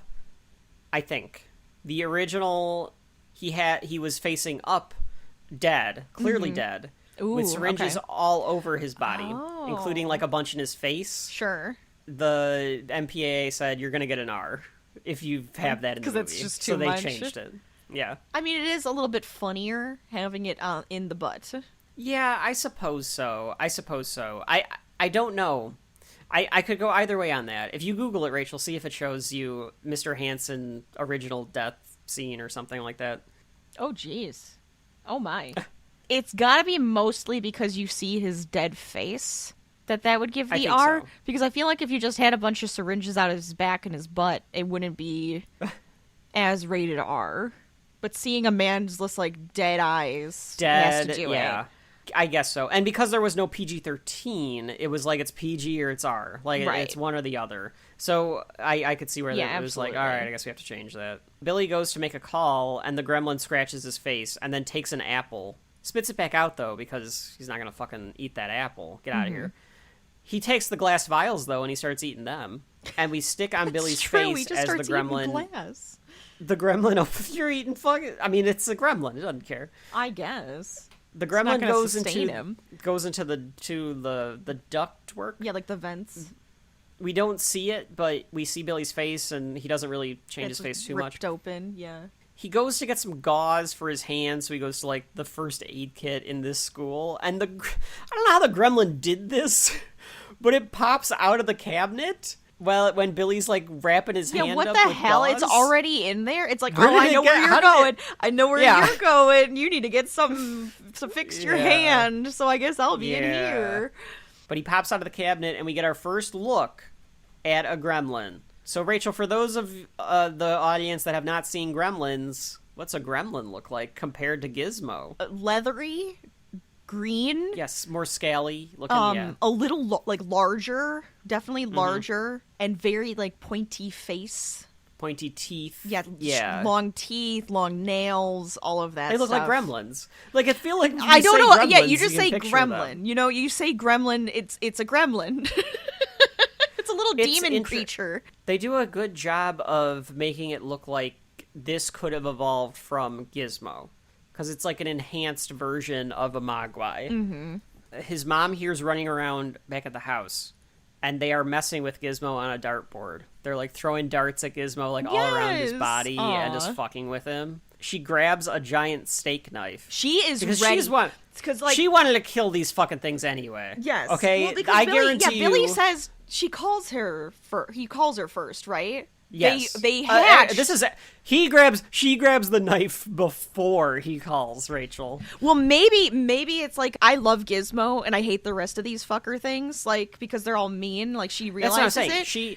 So she was already ready. Randy was like, oh, we could sell these things. And she was like, I want to fucking drown these I think fuckers. I'm going to drown them because they're horrible. They're horrible creatures. And I think she has been waiting for this moment where she can have an excuse to murder these fucking things. Maybe it was just for self-defense, because maybe there's a scene missing where they did attack her already, like they messed with her while she was like in the shower doing something, or maybe not in the shower because that would be the budding stuff. But you know what I mean, like while she's cooking. That is the exact but I mean she saw that they spit on the floor and stuff like that. So I mean maybe she's just like, I don't know, and like if she hears them like being weird and like rowdy. They throw Giz down a laundry chute. Yes. As the mom slowly climbs the stairs, and she enters the attic, and she sees the leftover stinky pods. I assume stinky pods. God, they have to smell. This is when Billy calls and tells her to get out of the house. Right. Now, she should have... I would have appreciated if just one, little, ooh! Like one of those, oh! Yeah. Putting, your hand over your mouth, oh! They cut the phone line off. And they turn the vinyl on, and this is why Rachel associates Do You Hear What I Hear with Gremlins. Do you hear what I hear? Every time. I can't hear that song without thinking of Gremlins in the house. The mom turns it off, and we have silence until a glass is thrown at her, and we get one of those iconic movie scenes, Rachel, is... Billy Peltzer's mom's murderous rampage. Don't you agree? Love her. She doesn't hesitate. She just does what she needs to do. The shadow of the gremlin is so good. It's like fucking Halloween. It is. When all you see is the silhouette of one of the gremlins and it kind of walks away in the background. Yes, yeah. One's eating all of her fucking cookies that she spent hours making and is going to piss off Randy that the cookies aren't ready. Right. And here's her, and then the movement on the puppet. Yeah, the ear raise like a dog, and then it turns. Oh my god! And bares its teeth and kind of growls because it could smell her. Or whatever. My god, it's amazing. So she does not hesitate. To your point, Rachel, she does not wait to see are these things good. Nope. Yes. It's because one is licking the bowl, probably of the batter or whatever was in there. Yeah, in the food processor. And she thing. Or yeah. She just turns it on. Yes. And the green guts go everywhere. So when they were Mogwais, they had red, pinkish, reddish blood. They did. But when they turn gremlin, it becomes green. It becomes green. And That's right. And I'm wondering, I'm half wondering, it doesn't have to be green like an alien so that it's not rated R. So they can get away with it. Yes. Yeah. Yes. 100%. But I like that That's it's exactly green. why. But I like that it's green. Yeah, it's otherworldly, so it's allowed. I mean, you're chopping the fucking thing. One is blown up in a microwave. I okay? know, yes. One is violently blown up in a microwave. Yeah. And it's wonderful. Yeah, because she's like using a tray table as a shield. She has her knife. She's going after Because this one's thing. throwing dishes Right. at her. Yeah. She stabs that. She just fucking stabs one to death. Yes, it's amazing. The bravery and was- confidence of I have to murder these things. I'm gonna murder these things. I mean, I guess she was told by Billy, like, get out of the house. So like Yeah. that was her hint. She sprays Crisco in the one's face, and then That's the one that cooks ends it up in the microwave. Yes, And it blows up. It's so good. She grabs 2 more. She's on a roll now. Now she's feeling herself. Oh hell yeah! She grabs 2 more knives, looking for the others. Yeah, And 'cause she knows and there's she goes more. into the living room. The stocking is moving, so she's like, "Okay, this fucker's in the stocking. I'm gonna go up and stab it." She goes in for the kill, but they set her up. There's actually just kind of touched it. like a toy that moves around. I don't know who was getting this toy. Was Billy getting this toy for a 8-year-old Yeah, kid? what is that? What is that? That's why I'm like questioning all of the presents under the tree. Maybe the dad doesn't remember the actual time this happened. Maybe he's just like, yeah, there's toys. There's toys in the tree. And stuff. Yeah. That's actually that's the way that you can kind of. I have to. It's wipe the only it way. away. Otherwise, he's like, yeah, Billy is just constantly. He has the mind of a 10-year-old, so I got him some 10-year-old gifts. Or he collects action figures. It's the only other thing I can think of. Which is possible because he Absolutely. obviously does like collect comics and has the and artwork action and all that figures. shit. Yeah. Yeah. So that's a fair assumption. Not unlike the aunt in Megan, where she collects the toys. Anyway, where were we? Anyways, the So tree anyway. starts to attack her. Let's talk about that. The Christmas tree. That shot though, Rachel, Yes. of the gremlin eyes in the tree is so awesome. Yes. The red eyes. It's so creepy. It's Yeah, horrifying. Yeah, it's great. And then they clawed her from the tree. They tip the tree over, and the tree begins to attack her, as Rachel said. Yeah, there's just tinsel and ornaments everywhere now. There's another one hiding in Gizmo's box. That's Stripe. I have a question for you in general about the Mogwai. Do they retain the memories of the Mogwai that they originated from? Because later That's on, they an go after interesting Mrs. Deagle concept. explicitly. Like, That's an specifically, interesting they're like, we're concept. gonna fuck this lady up. I'm gonna say yes. Maybe, because they're not like babies. No. They just are true clones. They're the same like, age asexual as things. Gizmo. Yes.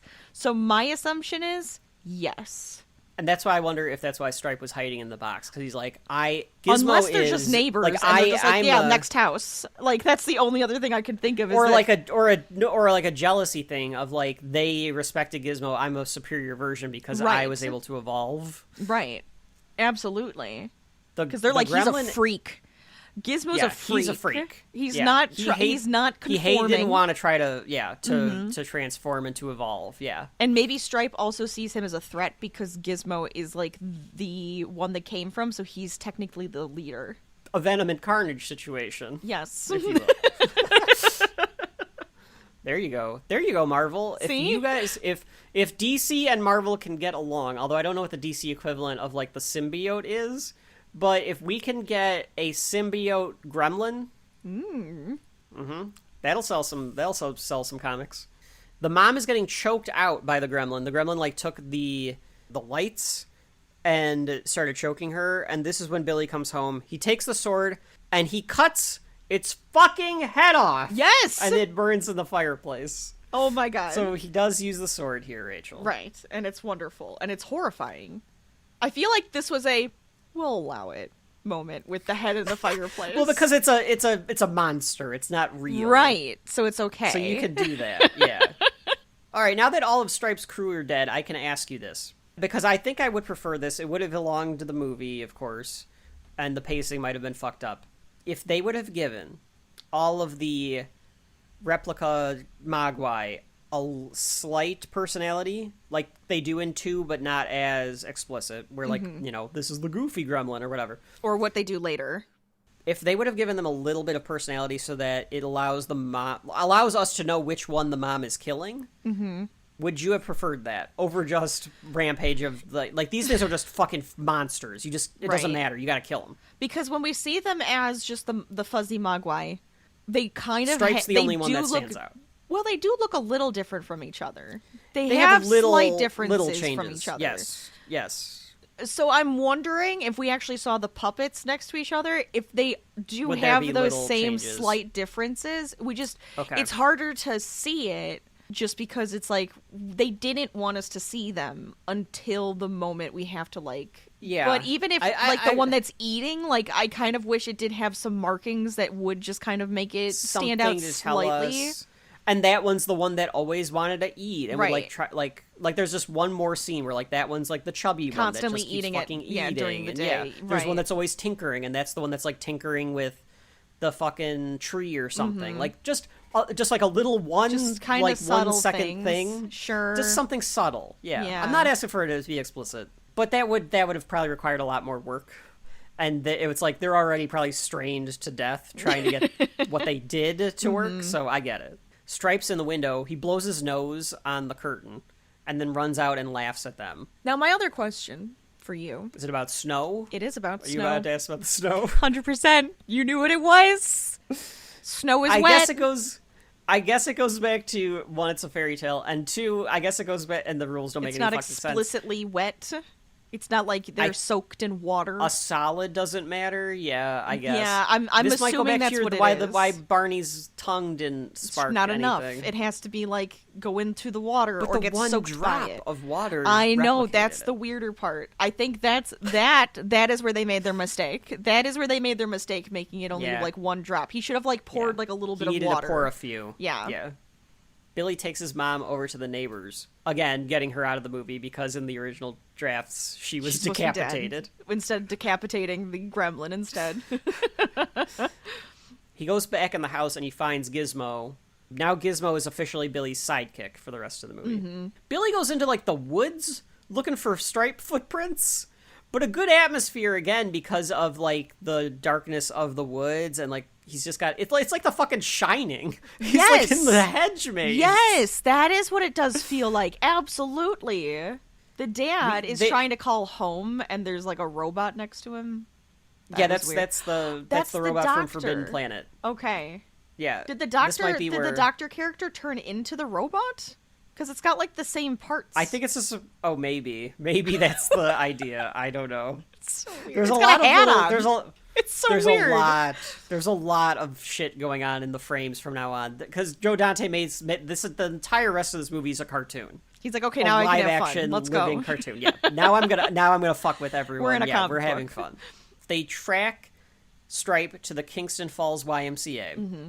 Stripe sets off the alarm just to be a dick. Totally. He's just doing this but to fuck with that's them. a gremlin. That's a gremlin. Yeah, he's a gremlin. Mm-hmm. He's mischievous. They're Loki. They're just Loki would be the leader. Makers. They're mischief little demons. The ones. Yeah, he'd be the one that could wrangle all the gremlins Absolutely. together. In our comic book about the symbiote. Yeah, the symbiote gremlin, Loki is the only one that can stop them because he understands mischief. Right. And they keep trying to find Hydro Man to replicate it. There you go. That's the one. Stripe leaps out and is scratching Billy's chest, and then he jumps into the pool, and the score goes apeshit. Oh my god. It is... It is kind of funny to see him how he's has cannonballed into the pool and he's holding he cannonballs like an asshole. Yeah, what a prick. Because he knows what's going to happen. He knows what he's doing. He's like, yes. He's like, I will endure this horrific pain that he must be going through being just fully wet. Right? Yeah. Well, that's what I've heard some people interpret, that the wow is him screaming from the pain. Oh, interesting. Yeah. That's an interesting idea. But because he's a gremlin already, It replicates gremlins. it replicates yes. an immediate gremlin. That's a weird concept. Because you'd think it would bud like more little mogwais, but I guess you're right. Yeah, I mean it's hard to tell. This is where I'm like, is it actually like a clone of the original? Sure. Or Okay. is I it can like see where you get that, then. child like type things are popping up? It's hard to say. No, it's like it's like a caterpillar butterfly thing. Yeah. Like, so I guess if you cloned the butterfly, would it be a caterpillar? Not in this instance, because you're cloning them at the same age, in the same Right. form. In the same guess is how that form. works. Sure. Okay, so then it makes sense a little bit more, because in like the real world, cloning, it's like, no, it's a child. Like Yes, in the real world, where we have clones. we do. There's the sheep. There is the sheep, and people clone their dogs, I guess. So Tom Brady cloned his dog. Apparently that's a thing. Yeah. Creating gremlins in this world now because of this. Yeah. Oh, if anybody's gonna do it, Tom Brady and Barbra Streisand cloning their dogs is gonna create some sort of fucking gremlin. Weird Don't you worry gremlin about it. hybrid thing. Mm-hmm. This shot of the pool, though, when it's boiling and like the green like lights going Yes. crazy and everything, it's so good. That's such a great shot. The gremlins are all laughing as Billy gets the fuck out of there, and the lights are all going nuts. He goes to the cops and tries to explain that, Which is that there you go. This is a what good else are you idea. gonna do? You Yeah, go to the police. This is a good idea. Yes. Here's a weird thing. Gremlins. They're real. And there's a lot of them. They're spectacular. I mean, I guess all he has to do is be like, go to my house. My mom was almost murdered. There's like 5 of them there. Yeah. You know, they're just Dead. dead. They're getting drunk, though, so they don't believe it's them. Christmas. And they're like, yeah, whatever. So let me get this straight. Your father gave you these vicious little monsters as presents. Does he normally give you vicious little monsters as presents? And he decides like he's gonna have to show them Gizmo to Right. make them believe him. Mm-hmm. Stripe, however, has assembled an army of stop motion gremlins. Yes, it is the silliest thing to see them It's a very, like, very walking silly down the shot. street because it's a little more stilted, but it's creepy. It's creepier that way. It's so Yeah. creepy. Joe Dante in the behind the scenes was like, I love stop motion, so I just wanted to do one stop motion shot. And he's Yeah. like, so that's what That was was the able to put it in. perfect shot because I don't think there was anywhere else you could do that. No, not really. Otherwise, it would have looked too fake. Like, here it just looks like an overwhelming horde. Right. It's understandable. The Futtermans are watching something. Some Christmas thing. I don't know what the Santa is doing on the roof, but he looks He's like drunk on the roof. Yeah, like some weird. I don't even know. The wife is trying to pretend like Murray Futterman is not a useless old man that was fired from his job. She's like, la la la la la. I've always said this, so because of this movie, Rachel, about the remote control. If somebody asks me, where's the remote? I always say... Sheila, will you quit messing with the TV? You have the thingy. Huh? Oh. You have the thingy. Yeah, you have the thingy. You have the thingy. Little joke here because Futterman says, fucking foreign TVs. I told you we should have got a Zenith! Yep. Yeah. It explains itself. So it's time for the Gremlins to go on a mischievous rampage, Rachel. There's something wrong with the TV. He can't watch his Drunken Santa on the Roof show, his Married with Children sitcom, or whatever the hell he's watching. Married with Children didn't come out yet, but whatever it could possibly be. Yes. Then he's going to go up on and check the antenna. The antenna looks fine when he goes out, but he hears something in the garage. And then the door busts down. They've stolen his Kentucky Harvester. And we finally hear, after all this time, the Gremlins theme. Dun dun dun dun dun dun dun dun dun dun dun dun dun dun. And they run the Futtermans down. Oh yeah, for the best, I'm into sure. the house. They just destroyed This their couple was living a miserable life. Murray Futterman is he's just this like old drunk, unemployed guy, and she's like this like loopy lady that like 30 years ago she they was were probably like also happy. drunk. Honestly, it's probably the only way she can get through it. Oh, that might be true. I was gonna say he definitely was gonna murder her. This was a murder-suicide preventive Also possible. on the holiday. This was one of Kate's murder-suicides she was talking about. I love that he's right about everything, too, because, like, right before he gets ran over by the gremlins, he says, There's a gremlin! There's a gremlin in my house! Wonderful. Beautiful. Wonderful first, like, just chaos that started. Yeah. I would prefer then in the next scene, because the next scene is the priest is trying to mail some stuff, and the theme stops. Yes. You Because just want it's it like to keep going. It's like more kooky. I want it to keep going. I think it should just keep going. I understand why it stops and restarts, because the priest goes to put mail in, and it spits back out. Right. And he's like, that's weird. Right. And then the other guy with the pipe from before comes in, and he's like, oh, send some mail? And he's like, yeah, go ahead. Because the priest is like, you try see it. what See happens. Yeah. And the guy, instead of slipping the mail in, puts his arm in? Like, I guess he kind of like to put it down to make sure it goes all the way in, but and the gremlin grabs his arm, and then the Yes. score comes back in. Yes. And So, then like, it's Stripe's supposed to be, just like- digging holes apparently now too, because he's like hee, and then like goes down into the ground. Yeah, Stripe is like, he's orchestrating everything. Yes, That's what his he's role like, is. I gotta make them coordinated because right now they're idiots.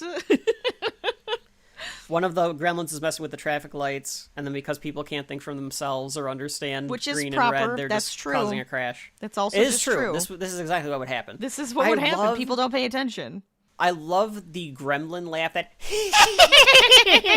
thing that he does. Yeah. That they do, where they like shake their head to it. Gizmo's waving an American flag back at the cops. Oh yeah, he is just waving it, isn't he? Patriotic little fella, isn't he? Yeah, that's what he is. And they're like- Patriotic. Well, I mean, you know what? To get the cops on board here, like old-time cops, they probably do want to make sure he's patriotic. Today's cops, you need to, like, if you're going around saying I got gremlins, Fair you either enough. need to prove that the real Mogwai is this is, folks at home, let me just tell you right now, there some authorities might be coming after you, calling you a gremlin. You got to prove that you're a Mogwai. Fly the fucking flag a little bit, maybe they'll go away. That's all I'm saying. Very true. Very true.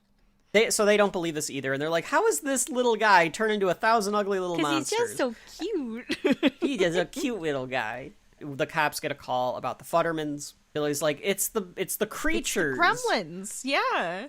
And the sheriff tells Billy to go home, take little Gizmo, go home, open your presents, leave this to us. Like, it's just one... Because at this point, it's just one freak accident. Right. And they're like, just let us do our job. I like the background dialogue of, let me drive, you're drunk. Well, you always get to drive. That's because I'm the sheriff. Stripe decides to mess with Mrs. Deagle. Mm-hmm. He sees the Deagle real estate sign. The Deagle real estate sign, by the way, Rachel, if you take a look at it, she only works from 10 to 11:15. 10:30 to 11:15. Oh, I'm sorry. 10:30 to 11:15. Monday through Friday, at least, you know. Yeah, at least she works an hour a day. You can talk to me for 45 minutes. That's right. And even then, I don't want you talking to me. That's right. So she's in her mansion. Yes. And the best bit about this, of course, is that she has 1 million cats. Yep. And they're all named after different currencies. Mm-hmm. Dollar bill. Come here, dollar bill. And she also has this chair to help her get up and down the stairs, which is how we first see her come in down the house in the house. Slowly coming down the stairs. This mechanical elevator seat thing, though, man, would that be that's living. That's when you know that you've hit a level of fuck you money that is unmatched. I mean, it's when good you for put this in your house. accessibility, though. I mean, they have those. Those are real. I don't think she needs it, though. I think that she's just a rich bitch. That's just she like, loves to play it up. Yeah, that's very true. Absolutely. It would drive me nuts. I feel like I go up and down the stairs too much. It would take too long. It's too long. Yeah, no, I could do not. It. Yeah. Get me an elevator. Too much. I'm not doing this. If I'm going to be rich, you want to talk about rich money, give me an elevator. That would be slow, too, though. You're right. It would. Wouldn't move like it would drive me nuts. Like a I can't hotel. do it. Maybe when I'm old, Yeah. it won't feel that way. But look, Yeah. right now, when we're on volume 125 of Shelf Life, Rachel will be like, "Give me that fucking seat." I just Volume installed 125 one. of Shelf I Life got when one we're doing, installed. So, we're redoing Gremlins because our thoughts have changed. We're doing Gremlins 2 in volume 125, and Rachel's like, I did finally get that installed in the house, if anyone was wondering. If you're wondering, oh, hooray. That's like the voice I went with. I don't know why. We'll be doing video podcasts, so people will be like, why do you guys watch those 90-year-olds doing their podcast? They go off on so many tangents. More so than they did 60 years ago. Yep. Do you remember when that's 60 right. years ago, and they just started... What? A gremlin sneaks through this kitty door that she has installed. She hears carolers outside, and she hates carolers. Yep. Yes. Glue so she's sniffers, going to throw water. is what she calls them. She calls them glue what? sniffers. Oh, glue sniffers, of course. So when she opens the door, she must see what she thinks are demons from hell about to drag her down. There's no other reasoning. Honestly. Well, and she kind of does. Yeah. She kind of does because she's like, she starts screaming like, they've come for me, Yes. they've come for me. So like she does think Yeah. they're demons that are there to kill her. Absolutely. It's probably a good it's thing kinda that she great. didn't to get the water on them. Would have just been more of them Yeah, together. because then they would have just made it Yeah. worse. I love that they got theatrical with it because why not? Like, Oh we're my just gonna god! fuck with this lady. Absolutely, they're all dressed up because they saw what the other ones were doing, and then they're just like. Her heart would have gone out anyway, but they decide to really make this bitch fly. Absolutely. So they messed with her chair, and she gets in it and just blast her out the window. It is pretty great that they're so proud of themselves for doing this. The sheriff saw it, and they're like, I think that was Mrs. Deagle. Yeah, because she's just laying in her chair still on the sidewalk. All you see are Yeah, her it's legs. great. And it looks cartoonish because all you see is yeah. her legs sticking up out of the ground. She gets her just desserts in this movie. That's She for does. sure.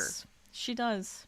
The gremlins mess with the brakes because they're stopped because they're trying to like see if they need to like go what's into going that on? like what's going on. Right. Yeah. Because They see- at the same moment, here comes Santa Claus out of another house covered in gremlins that are just like attacking him. And they're like, Yeah. is this a bit? Yeah. Jesus, he does Santa every year. What the hell's he doing now? Yeah, like what is that? The sheriff's deputy is like, I'd like to go back to the station. Like he's getting scared. Yeah, like, he's he's legitimately getting horrified. scared. And then the one gremlin's like up on the window, like it's like, you know, we're the devils. Outside! We're the devils. Yeah, that's right. So they ignore the dude's pleas for help, and they decide to take off as bulbs are bursting all around them. Corey Feldman's attacking some, defending his house with like a slingshot, Yes. and like cuts the lights Good for off this to like try to kid. keep them out. Right.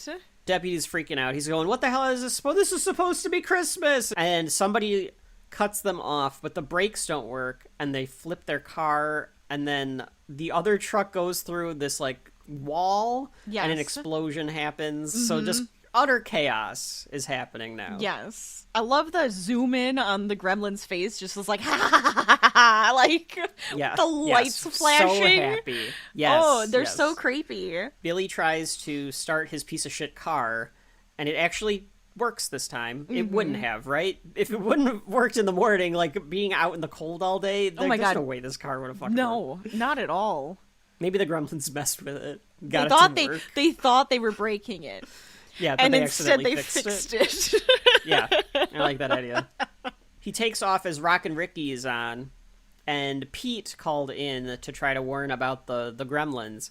You're on with Rockin' Ricky. Go! Hi, Rocky Ricky. My name's Pete. There's these little green guys with big teeth running around town. Ricky. Hey, kid, this is Christmas, not Halloween. Listen, gang, Rockin' Ricky's getting fed up with all this Orson Welles crap, so cool it, will ya? What's that? Kenny, what's that back there? Some of Rockin' Ricky fans? Hey, you're not a Rockin' Ricky fan? Gremlins break in and they get to Rockin' Ricky, so it sounds like an Orson Welles bit on the Yes. radio, which is great. Papa Gremlin can't get a hold of anyone, and he decides, and he's at this like gas station. I think that's gotta be where he is, like at the back room of a gas station. It's so random. I guess it's not even He's the at back a room. He's just behind the counter using their phone. And then he decides to try to sell the gas station attendant because he has like 3 cigarettes in his mouth. His smokeless ashtray. Mm-hmm. Look, Mr. Peltzer. Well, you know what? Actually, maybe this will help this guy, because this guy is going to join Kate's club. He's First of all, folks chain smoking. Folks at home, if you're alone on Christmas Eve or Christmas Day, you've got us. We've got so many fucking holiday episodes at this point. And we're you can make it through the whole goddamn day. Absolutely. That's just so with true. Shelf Life. That's so true. All right? There's so at many. least 24 hours there. Yes. At least. Mm-hmm. You got a long fucking shift at work because of whatever reason on Christmas Eve and Christmas Day. You come to Shelf Life. That's right. We'll take care of you. We will. Enjoy. So he gives his whole spiel to him about the smokeless ashtray. Yes. Which would be a good invention if people still smoked. But at this point it kind of got surpassed by the vape. Mm-hmm. But the vape also has smokes. But it's just steam. It is almost what the smokeless ashtray, I think, is the objective. It's like the vapors of all of the shitty shit that you're putting inside of yourself. No, I understand, but I think the objective of the smokeless ashtray is to like turn it into like more of a vapor. Like so that it doesn't and, like, keep have it the inside smoke in the dome. air. Yeah. Right. Yeah. Mm-hmm. Rachel, we have come to that time of the show where we will talk about the famous Dory's Tavern scene. Insane. This is so insane. Kate, for some unknown reason, continues to serve the gremlins. I have a theory. Okay, go ahead. Okay, they came in and they started acting like patrons, but like rowdy patrons wanting stuff. And so when she actually gave one of them something or noticed that they wanted something, she gave it to them. She's like, this is how I survive. This is how I survive. Okay. I have to just treat them like rowdy, just like drunks on Christmas. And then hopefully I can find a way out of this. She wasn't able to run out. Okay, yeah, because they're like, fair. Well, she's the bartender. We need her to serve us, is kind of how they're treating her. Well, because they're parodies of people. Right. I can't remember who it was. One of them in the behind the scenes was like, somebody wasn't getting it, and then they saw the bar scene, and they saw the carolers, and they went, oh, they're parodies of people. Yes. They're parodying the people that are in the They're world. They're parodying people. Yes. Because they're literally like, you guys fucking suck. We are the dominant species, but we're going to act like you because we think that you suck. We're making fun of you. They're making fun of them. This is a ridiculous scene. It's comical. It is fun, especially as a kid. Mm-hmm. I think this is definitely where Joe Dante got the idea for Gremlins 2.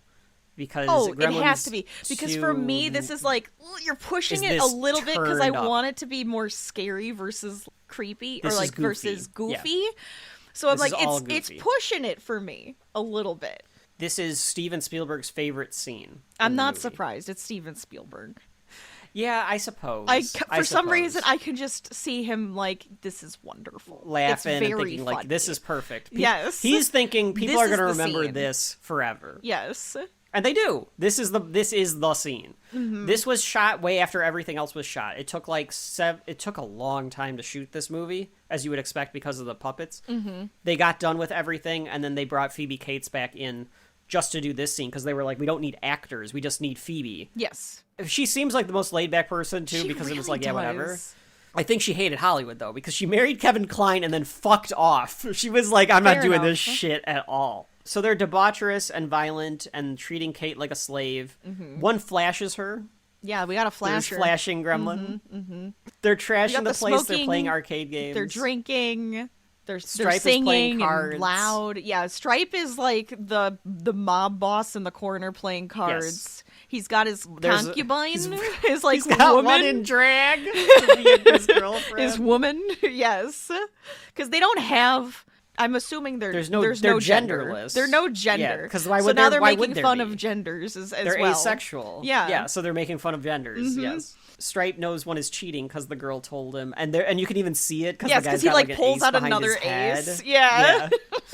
So and he adds shoots it to his it. entire hand of aces. His entire hand of aces. The second he puts those cards down, he's gonna get it like shot anyways. Another is being like a jazz cat in the corner. Yeah. One sits alone smoking in the corner, and then the other decides to like fuck with him. And does Yes, this and he has puppet hand show puppets. bit. Yes, I think either he's trying to be like, why are you so depressed in the corner? I'm gonna make you laugh, like, with my hand puppets. Yeah. This is where you get all the personality of the different gremlins, Oh, yes. like I was asking for. Absolutely. Very Gremlins 2, of course. And I think what's too much is like the 3 seconds of she's a maniac Yeah, there's a on flash the dance floor. reference. Like, I'm like, what is happening? At the time, that would have been very timely. That's now it is fine. Just kind of... It throws me off because of how they goofy. film it. They wanted to show the legs moving, Which is fine. That's my only but thought. it's like upside down and then right side up, and then it's just like, okay, come on. You took me out for a second, like a half a second there. But I for get Joe Dante, it. It's a cartoon, and you got what do Looney Tunes do, Rachel? They make references to everything, pop culture. literally everything. And I do Yeah. love the Looney Tunes. That's fair.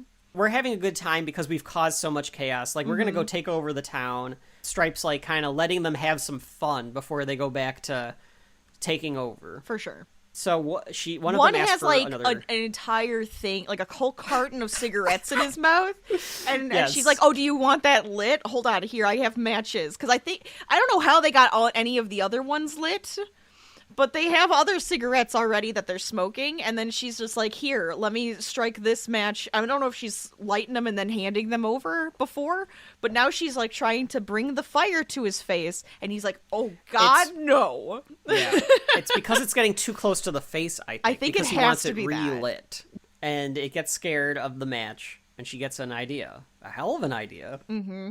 She had, of course, because it's the '80s, she just has a Polaroid camera. My sitting there. assumption is that's where they take the picture of the person and go, and you're banned from this place, and then they put your face up on the board. Like, Okay, I love that idea. That's all I got was for you say, there. All right, that's perfect. I was gonna say Or that it was. celebrities. I don't know. Yeah, I thought it could be like, the record at Dory's for eating the most fucking pickled There eggs you or go. whatever, and they put your Perfect. picture up on the wall. We have But I boards like- for everything. We have boards for if you're banned, boards for if you're a celebrity, board for if you drank the most and ate the most crap at the bar. Yeah, Ron Swanson's face is up there Damn a couple of straight. times. She starts taking Polaroids, it freaks them out, it stuns them, and she's able to get out from behind.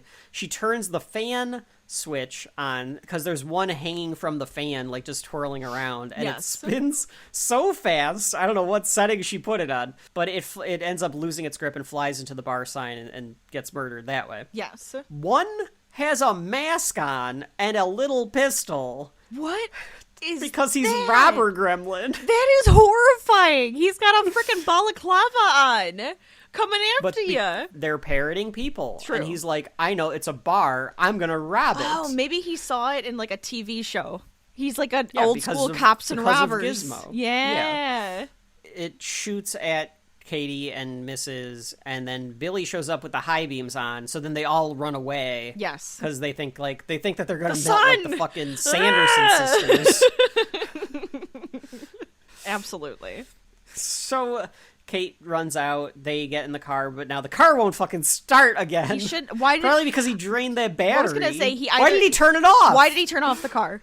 You shouldn't have turned off the car. Oh no, I turned the car off, You Kate. stupid We're not gonna be bug. able to go on our date later. But mayhem. Lights are flashing down the street. She has to be. This is where she's rethinking her choice in men. Because now she's like, God damn it. He Yeah. can't even save me right. Mm-hmm. Yeah, they run around the town. The town is in chaos. This is great. This looks like it should be a theme park ride. It does. It really There's does. Dutch angles. One of them jumps out of the... You see out of shadows and windows. There's one in the trash can. Yeah, Oh. there's some in the windows that you see. It's great. There's one inside of a car, and he pops out, and she, like, smashes it onto his head. She tries to, like, shake Gizmo off her leg, because Gizmo, like, grabs her leg in the car, when they're in the car. Oh, does Or, like, he? she sees Gizmo in the backpack, and she's like, ah, what is it? Get it away from me! And he's like, no, this one's with me. He's different than the rest of them. Oh, okay. I must have missed that for a second. They go into the bank, which has been completely trashed. Yes. I guess And to we go, get what, the hide in a vault? I don't really know what the bank's gonna do for them, but... Go on. Let me explain, and then I will explain to you the deleted scene from this scene, Rachel. Okay. We get the infamous Phoebe Cates monologue. This is amazing. This is absolute cinema right here. Phoebe Cates said that, according to Zach Galligan, because Phoebe Cates is not doing interviews, said that this is where Phoebe told him, this is why I decided I would do the movie. When she read this, because she understood it. Is this what she had to do to, like, audition? She had to do this monologue? No, they hired her. They hired her straight away. Because I'm just like, could you imagine? You just have a bunch of people doing this monologue? She realized the tone that they were going for because of the monologue, so she was like, okay, I'm on board. Yeah. The story, the clip will be absolutely wonderful. Not gonna fucking repeat. I'll repeat it. Fuck it. Let's find this. The story is about how Kate's dad died. Yes. Which is on Christmas. That this ignoramus decided that he was going to somehow climb down the chimney. Yes. Like Santa Claus. To surprise them. Mm-hmm. Horrifying. Traumatizing. The worst thing that ever happened to me was on Christmas. Oh God, it was so horrible. It was Christmas Eve. I was 9 years old. Me and my mom were decorating the tree, waiting for Dad to come home from work. A couple hours went by. Dad wasn't home. So Mom called the office. No answer. Christmas Day came and went, and still nothing. So the police began a search. 4 or 5 days went by. Neither one of us could eat or sleep. Everything was falling apart. It was snowing outside. The house was freezing, so I went to try to light up the fire. And that's when I noticed the smell. Firemen came and broke through the chimney top. And me and Mom were expecting them to pull out a dead cat or a bird. And instead, they pulled out my father.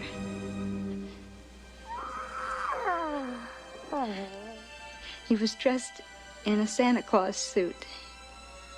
He was dressed.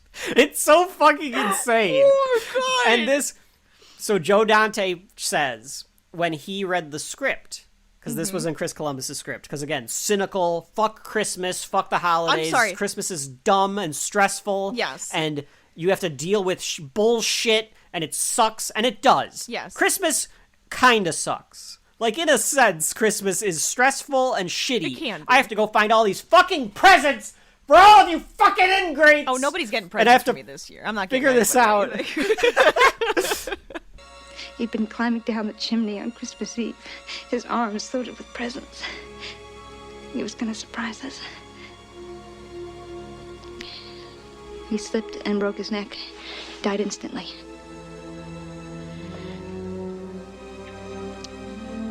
And that's how I found out there was no Santa Claus. That line right there. Yeah, that's the kicker. That's what gets I found it. out there was no Santa Claus. Joe Dante said this is where he understood, because the audience doesn't know if they should laugh or cry, because Phoebe Cates says it with so much earnestness. Oh my God, it's amazing. There is not a shred of irony, of cartoonishness. She's the saying story this itself like is cartoonish. This truly happened to her. Yes. And you're just like, you laugh, cry, because you're just like, that is insane. Like, I love that they don't even cut to Billy after she says it. It just stays on her, and they then goes to Giz. Does it? They cut to Giz for a second. It stays on her, and then doesn't it go to Giz, or Giz makes a noise? Maybe Gizmo makes a noise. Oh yeah, I guess we do get to see them like during it a couple times. They don't go back to Billy where he could be like, the fuck? That's a bummer. Yeah, like that. Is that what he's gonna say? Wow, bummer. Trauma. All right. Maybe we should cancel that date. It's so fucking dark for a kids movie. It's so great. It's so great. Also, they tell a child that there's no Santa Claus in this, so your parents are gonna have to explain that to their kids. Yeah, like I just imagine. No, this is just a horror movie. That's not true. Well, I mean, there's plenty of examples where people in shows say like there's no Santa Claus, and then so usually you can get away with it. But usually they have something magical happen, so that you kind of question them. Like, wait, was he real? I can't imagine though. In 1984, being like, "Oh, we're gonna go see the new Joe Dante movie." Nobody would know. It's who Joe gonna Dante be is at that silly point. with Gremlins. If you knew who Joe Dante was in 1984, you know what you're getting into. Oh, but for we're sure. gonna go see this new movie. There's a cute little creature in it. Steven Spielberg made it, honey. Yeah. At this point, if you've gotten to this point. And it's almost like it needs to be in this part of the movie, because if you got past the mom cooking a gremlin in the microwave, absolutely, I guess you're okay with what they're doing, right? Right. If you walked your child out already, then you don't have to worry about them going, but there's no Santa Claus later, because I'd be like, shit. Phoebe Cates has a few movies under her belt that have withstood the test of time. She's going to be known forever. Phoebe, if you're listening, please let us know. We'll interview you or whatever. We'll let you. No, I'm not doing interviews. You have to be the third person on an episode. Yeah, that's it. If you're going to be with us, you have to do this with us. Yeah, you do at least for an hour. If you're with us, you're with us. Yeah. You can leave. You don't have to be here the whole fucking time. No. But she's going to be known especially for two things. Boobs in Fast Times at Ridgemont High, that scene. Okay. And this monologue. If there's two scenes that Phoebe Cates will be immortalized for, it's that. Yeah. And then being on the podcast later in her life. And being on Shelf Life. Of course. The smokeless ashtray did not work very well, as it is smoking everywhere, and the gas station attendant is coughing and coughing and coughing. So Mr. Peltzer was not able to sell him on that one, and he goes into the car, and Barney's like barking. He's like, "Barney, shut up! Don't start with me. We got a long way to go." So they're gonna drive all night to get back to Kingston Falls. I guess is the idea. Right. There's a deleted scene. Uh-oh. Where they hear something from behind the vault. Okay, thank you. But one, it just felt so odd. I guess they're just taking cover wherever they could, but go on. And they open it up and they find Henry Bemis reading a book in there. No. Amazing. It's Judge Reinhold. Mm-hmm. He's Harold's in there. Does he have, like, dollar bills shoved down his throat or something? No, he's not dead. Oh, he's come not on! Dead. That's ridiculous. I would have liked it where, like, they stole the money, but they, like, decided to kill him with the gold bars or something. That actually would have been good, because that would have portrayed that they cannot be bartered with. Like, he tried to bribe them, and they shove all they stuff coins down his throat, and he like chokes on dollar bills and coins. Wouldn't that be amazing? Yeah. And that tells a lot. That's yes. That's a metaphor. There's a metaphor. They can't be reasoned or bargained with. They're like the Terminator. So he's just hanging? No, he's just hanging there. He's clearly lost his mind. He's gone insane. Oh. They find the bank manager dead. His body's like covered, like you don't see what happened to him. Mm-hmm. He's just laying there. So he's like, no, if you want to let me out so that those things can get me, and then you'll become the bank manager. Well, I'm not going to let you do that. And he like goes off, and he's like telling how he's like going to like fire them and stuff. And he's like clearly lost his mind. Right. So then they just shut the door on him, and Billy's like, well, come get him later. He's better off in there. I do like your idea though, Rachel, of killing him off. I thought that get his comeuppance for just being a jerk.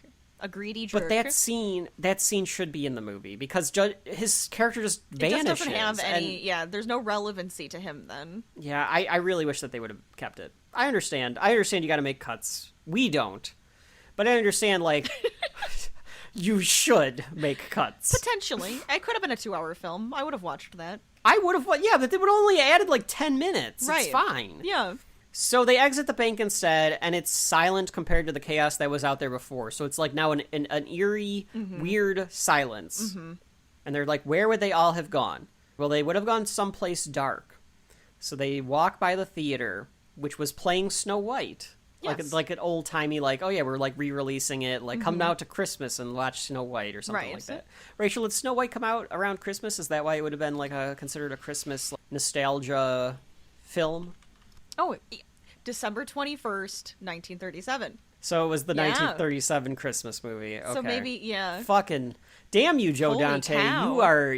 That's what I'm saying, Rachel. He understands intertwining movie history and movies and everything into these things. He sees one of them trying to get popcorn. like in the concession stand. The concession stand's all messed with and everything, and one of them's trying to get popcorn. Yes. The scene of them all in the theater. It's so silly. This, like, Muppets I love it. scene I love of it. them, like, all dancing around, and there's chaos all over the place. Yeah. I have a feeling that this is what Joe Dante thinks of modern audiences, where they're just chaotic and they don't know how to sit there and enjoy a movie. It looks like the fucking Minecraft It's movie. so messy. This is and what this stuff. fucking theater yeah, looks like. it does. Yeah. There's a group of them trying to operate the projector, and it starts. They actually get it to start, and they get it to sync with the sound. It makes sense that they would be able to figure this out. They're like, well, That's we true. usually break things, but we want this we to really work. want to, yeah, we actually want it to work, yeah. Yeah. And they're all so excited the second it starts. They're like, yeah! And then they start Hi-ho singing along. starts. And then they gotta start singing hi-ho. Hi-ho, hi-ho. It's not too bright for them, No, Rachel. it's the not screen bright. from It's not enough. Gizmo even gets in on it a little bit too. Howie Mandel clearly improvised him going hi-ho, Yeah. hi-ho. Yeah, as he hears it playing while they're just standing there. Kate asks Billy, Which because now Billy I'm thinking, peers though, in. now that I'm thinking of it, right? Maybe all gremlins and all mogwais are drawn to music because this is like a musical movie, right? Mm-hmm. So they're drawn to it, and Gizmo's singing it because he loves music. Yep, they're descendants of music. Maybe that's like an old Chinese proverb, like to stop a gremlin, you have to like play to it some music. Like There's that. a lot Play of those music. where, like, with the monsters, you're supposed to play some music to soothe the savage beast, right? I like so that there idea. it is.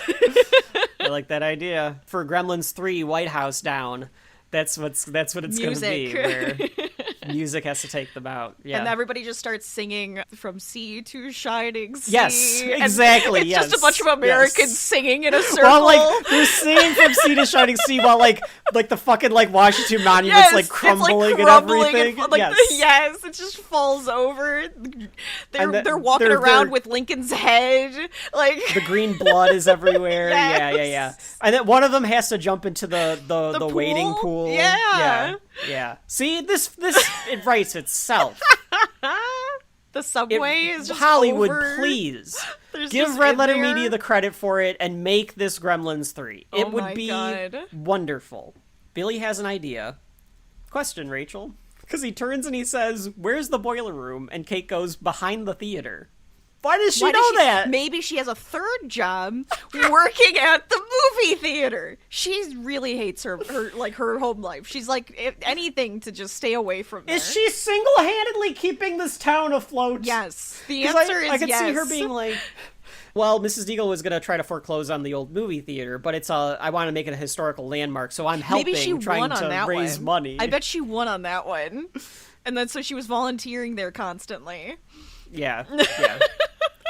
Because this Kate character, I mean, besides the trauma of having seen her dad, murdered in the chimney.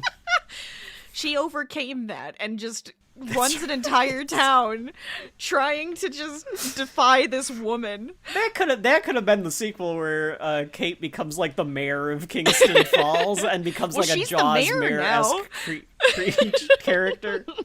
Stripe left the theater because he needed to get some more popcorn. But there's no concessions, and he sees a candy shop across the street, so he yums. So he's going to go across the street. Fair enough. You got to bring some candy. They sneak behind the screen. Yes. And they go down to the boiler room, and they turn on the gas, and they're going to Inglourious Bastards the Gremlins. Right. That thing is just plan. spraying it out.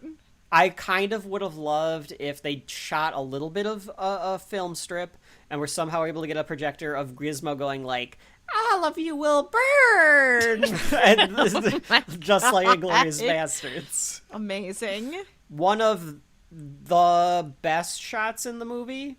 I mean, it's got a lot of really good imagery, but the shot of them running away and the projector breaks and they see them behind the screen. And so they all just get up to go get them and rush the screen. Ooh. Oh, and then it's just there. That's terrifying. I love that. They always show like the Halloween projectors for your home, and it's like zombies. Make it the Gremlins. Yeah. That's what I want, because that would be perfect. It looks fucking awesome, though, that shot. They run out of the theater, and they're able to trap them in. Billy, of course, leaves Katie for a second to barricade the door because he's a loser. Because Kate's like, "Billy, what the fuck are you doing?" And he was trying to get something to barricade the door with. I mean, you They can't get just away- sit there and hold the door. That's not going to work. You know, eventually they're going to get the person who's holding the door. Yes. Hold the door. Yeah. So eventually they get away in time. The theater blows up with the gremlins burning alive inside, and Kate's like, I spent 2 years trying to get that thing landmark status. I mean, sometimes you just gotta do what you gotta do at this point. Stripe is pissed because he sees the theater blow up. Yes. And he knows that he's the last one because he had gathered them all there to watch Snow White. Right. And he's just like, great. I lost them all again. Because he already had his little minions before. That's true, he had his little crew. And they got murdered by the But bomb. Now he had like 1,000 of them, and they got murdered in this movie theater. Yeah, so he's pissed at... He knows it was Billy He and turns Gizmo. and he sees Billy, and he's just like, oh, you son of Yeah. a... Yeah. Gizmo's astonished, but Stripe's there, and he sees Gizmo and Billy, and he takes off, because now he's like, I gotta go find water so that I can start this all over again. Right. Billy used one of those, like, kid vacuums. Yeah, like a toy. To suck up. Yeah. With the bubbles. Yeah. Mm-hmm. He busts this window down and gets in. He tells Kate... Stripe is their leader. And I was like, I call the big one Bitey. I mean... Like that. You name Kate, your I'm pets. like, Billy... You name your pets. Stripe. I know, but if I'm Billy, or if I'm Kate, I'm just like, Billy, what the fuck are you talking about? Like... Stripe's the leader. I must stop him. And I also would be like, yeah, I know. He's the one that demanded that I get them all drinks. Right. And, like, buy yeah, he's it the for one that them. came in first. It was just like, calm down. Drinks for everybody. Yum yum. Nom Yum yum. noms. But Stripe himself is on a skateboard with his armful of candy to find an exit. At one point, he gets on a tricycle. Oh God! Is he now? He's like saying, "What would you want to play a game?" I mean, honestly, It looks like that. The new Gremlins will have that. There is, I have no doubt that the new Gremlins will have one come up on a little tricycle with the mask on from that movie. Yeah, you could bet money on that one. Mm-hmm. That's for sure. Mm-hmm. Definitely. There's gonna have to be a couple Superman, like Batman references. Oh, absolutely. For sure. If I'm going more horror movies, the Ring Girl with the TV. Yeah, you that's could do got to something be with one, that. right? I mean, Yeah. you got to think of electronic stuff. So that's what I'm trying to like. There's a lot they could do nowadays. Billy's wandering around. He's trying to he sends Kate and Gizmo on a mission to find light switches so that they can turn on a bunch of lights, stun or kill Stripe. Yes. They kiss though in the middle of this, Rachel. So we get our kiss between the hero and the girl. I guess it's just kind of well, like I might not live through this, so I'm gonna kiss you. I real might quick. die, It'll so I'm be just fine. gonna do this. Yeah. I mean, Kate was ready for it. It Yes. was just he had to get the fucking courage to do it. Yeah. This is the most normal. Like, it was such a sweet, normal kiss. Like, sometimes you get those weird kisses, and it's like, all right, yeah, they don't like kissing. These two just felt like normal kiss. I know that's like a weird thing to comment on, but you know what I'm talking about. I've seen some gross kisses. Yeah. Giz is in the middle. I think Joe Dante Which said, is kind or of like, he's like, Spielberg, one of the two, was like, keep Gizmo in the shot. It's like adorable. that. It's a goal to keep him in the shot, Mhm. and good for Billy. You know, he at Yeah. least got that out of her. Yeah.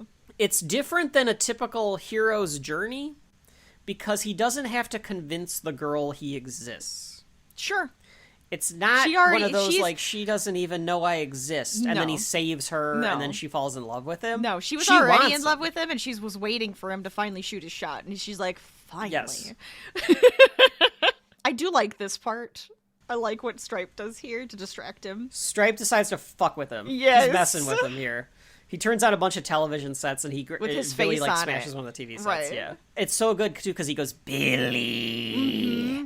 Kate starts messing with switches. Stripe is turning on toys everywhere. Yes. Again, Just to make distract sounds Billy. and distractions. Yeah. Mm-hmm.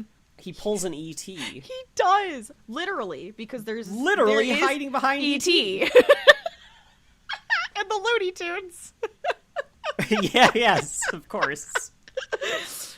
She does it's find hilarious. the lights and does start to turn on lights, but she also turns on a fountain. Yes, this weird Because fountain. this is like what is this this is like store? it's like Because it's like a old like department store, like 1980s, 90s, like a Kmart. No, I understand. Sears. Yeah. So there's a ton of different things in it. Place where you can get everything. A Montgomery Ward. Yeah, there you go. Yeah, you come here and you get everything. So the fountain is in the like plants area, the outdoor area. Yeah.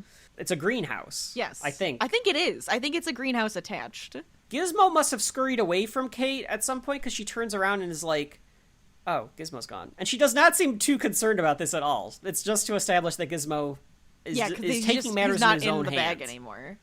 Well, it's kind of like he's just another one of them. I don't know if he's evil still, whatever.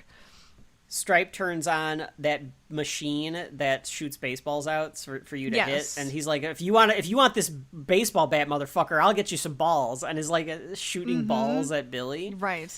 Gizmo is thinking bright light because he sees the sun is starting to come up. Right. And he goes, oh, bright light. Yes. So he knows that he has to kill Stripe that way. Mm-hmm. Stripe now Stripe has found an archery bow. Yes, a mini one, mind you. Yeah, like for a little kid. Yeah. He hits Billy in the arm. And Billy hurls a radio back at Stripe. I always called Stripe Spike, by the way. I know. It was like interchangeable. Like I never knew if he was Stripe or Spike. And I think it's your fault that I called him Spike. Yeah, I'm sure it is. Because I always called him Spike. I think Spike's a better name. It's got that punk rock vibe to it. Because he doesn't have a stripe. Well, he does have a stripe. He has a mohawk. He has a spike. All right, fine. But it is more spiky. It is more spiky. Yeah. It's a spike. I guess when he was a Mogwai, though, it was just kind of poofy. So it wasn't quite as mohawky. Yeah. I suppose. I would have appreciated, though, if he had like a stripe on his back. Yeah. Or something. Mm-hmm. And that was like it went all the way down his back. Yeah. Which would have been a fun character design too, because obviously they wanted to make the leader stand out, so they were like, we'll just put a puff of white hair on his head. Mm-hmm. Yeah, interesting that he gets to keep his hair. The other ones don't. That's true. Mm-hmm. But it would have been like if they gave him like spikes on the back or like something like that, then I guess it would have been a little too much. A little too Robbie from Dinosaurs? A little bit. A little Robbie from Dinosaurs, I suppose. Stripe has a fucking chainsaw now. That's right. This little mini chainsaw. Mm-hmm. Who's using this little chainsaw? What is this little chainsaw for? Cutting bushes? I don't know. Billy uses the bat to try and stop him. Mm-hmm. According to Zach Galligan, this was his idea. He was like, man, it would be fun because I have a baseball bat if he had like a chainsaw, because there are references to a Texas Chainsaw Massacre in the background of the department store. I didn't realize that. Kate fucking finally finds the circuit breaker and busts in. She has to like rip the thing off the door. Yeah. And turns all the lights on. And it blinds Stripe. But what is Gizmo doing? I'm sorry. You forgot to tell us what Gizmo is doing. I did. I actually skipped the line. Blind Stripe. Gizmo has found a car. And he's a little mechanical zipping through. Little, like, toy radio car? Here's my thought, because I would look at this car and say, that has to have some sort of remote control. Gizmo decided, I'm tapping in to the electronics side of my brain here as a Mogwai, and I'm going to hotwire this car where I can drive it. And he's driving this little remote control car around the store. Yeah, he's decided he has to. It's like just like in Harry Potter using like the forbidden curses. Like I'm gonna have to do it. Yep. I even wrote down, I don't know how he's doing this. I don't know how this works, but I'll allow it. insert Senior Chang saying I'll allow it. Stripe is blinded and he gets away. He gets these cartoon sound effects of the birds going around his head. Yes, he does. You don't see it, but he gets the sound effect. Looney Tune right there. Because we're full on Looney Tune at this point. Mm-hmm. He sees glub glub water. Mm-hmm. But he also sees a gun in the sporting goods section, which is like, well, I need that too. I like the fact that he knows how a gun works, and that he needs bullets in the gun for it to work. Yeah, fair enough. It's another tool that they. No, I get it. Out, it's a machine. Right? It's a tool. Yeah, he should be able to figure it out. Any machines we will understand. A very very simple pulley system they understand all the way Yes. to our technology now. Correct. Yes. Now I just picture this like graphic of like all of like the machinery throughout the gremlins years, just, but it's like gremlins using like them. doing shit with it. You see, back in the day, there was just a simple pulley system. There's this like gremlin like It's a gremlin with biting a of wheel. something's face off. Yeah. We're back in the car with Papa Gremlin and Barney. Oh, Barney. How did... He's got Rockin' Ricky on. It's been a rough night for Rockin' Ricky. Yes. But he We're gonna was like turn the alive hoses still. on him, he says. Yeah. So it's the exact worst thing that they could do is that they're going to turn the hoses on them. Barney can smell Gremlins or Gizmo, Billy or something, and he jumps out of the car and he goes into the store. Yes. He finds Gizmo. This is why I think he was smelling Gizmo. I think it was 'Cause Gizmo. He's like looking around, and then Gizmo comes up and he's like, "Hi, woof woof," because he like yes, drives he by. drives by and Mushroom barks has at to him do like a stunt. Yes. Yes. At one point, Gizmo finds him again because Barney's like going through the store like he can smell something funny, and Giz comes back and like he has to do this little like hop over the car. Right. I'm sure Mushroom loved that stunt. Oh my god, he probably hated it. It looks like it startles That's what I'm him. saying. Like, that's what I'm saying. True. I bet the dog was like, "Fuck all of you! I'm going back to my trailer." They get to the greenhouse area, which isn't as bright, of course, Stripe because it's a decided, greenhouse. I'm gonna wait for this fuck. Yes, he was like, "I'm not gonna." Yes, he's getting revenge at this point because he could have put his finger in that water whenever he wanted. Yeah. He's like, I have to kill this guy before I start this army, and then I'll be unstoppable. Exactly. So he waits for Billy to show up and decides he's going to kill Billy as a triumph. Here comes Gizmo. Gizmo flies in as Stripe touches the water. He shoots at Billy and misses. Gizmo flies in the room literally off of a ramp. Off of a ramp that is just a shovel. So he uses a shovel. snow shovel as a ramp, flying at Stripe. Or just like, I guess just flying into the room. He pulls on the window cord. That's which right. The allows curtains. sunlight to be seen in the room. And Stripe starts to melt This very disgustingly. Is horrifying. I know this scared me It's as a great. kid. The sounds, I'm sure it would. the guttural sounds of him melting. Yeah, because he's like... Yeah, that's yep, that's it. That's the sound. Like it's like this disgusting. It's like his thing is insides happening. are turning into liquids, and he's just gagging Yes. on them. Yeah, it's great, and it's all like gross and like decrepit. This is absolute monster horror here. His eyes turn white, and he's just deteriorating. So apparently, it was originally called for that Gizmo would pull on one of the strings, and then Billy would pull on the other string, and that would be like the final like thing that does it. And so when they saw it, Zach Galligan was like, "Oh, I thought I pulled on one of the strings," and Joe Dante told him the movie is called Gremlins. It's not called Billy. Gizmo is the hero. It's Gizmo and the Gremlins, not Billy and the Gremlins. Yeah. And he's right. He is right. Gizmo should be the thought hero. about it, but Gizmo figures out what to do. Billy does not. Billy is hiding in the corner, going, "What do I do?" And Gizmo's like, "Sunlight, you idiot! It's in the rules." It needed to be Gizmo. Yeah. Barney looks pleased at this. He like is wagging his tail when he sees the thing melting. On the ground, it's all like just goo on the ground, and it bubbles, and he like startles at that too. Poor But he does bark and wag Yes. his tail when he first sees it because he's like, "Yeah, take that, asshole! You hung me up to die in the snow." Absolutely. Oh, Papa Gremlin comes in too. So Mr. Peltzer comes in. He sees it melting as it falls into the fountain. Walks in. Way to go, sir. You did nothing but cause this to happen. Well, he shouldn't have left his stupid son with this mystical creature. Fair enough, I suppose. He trusted Gizmo that survived. kid way too much. Mm-hmm. Gizmo survived his fall into a bush, and they shield him from the sun with his dad's scarf. Yes. One last jump scare, though, from Stripe, because he, like, pops out of the fountain just like a horror movie villain would. Mm-hmm. He has nothing but this, like, postulate skeleton. Oh. Like, this, like... It's like so a skeleton nasty. of him. That melts on the ground. And again, the smell. The smell! Yeah, that's... Ew. Barney tilts its head at the puddle and then he's backs like, away. Because I it's like that bubbling, so he keeps like Yes. tilting his head back and forth like a dog. It's amazing. I love that he backs away. Yes, like, he the doesn't back turn away? around. He backs up. Do you think that must have been something that they were like, okay, back up, back, Had to back. be. And then he a dog turns doesn't and back loves up like and that. runs. Yeah.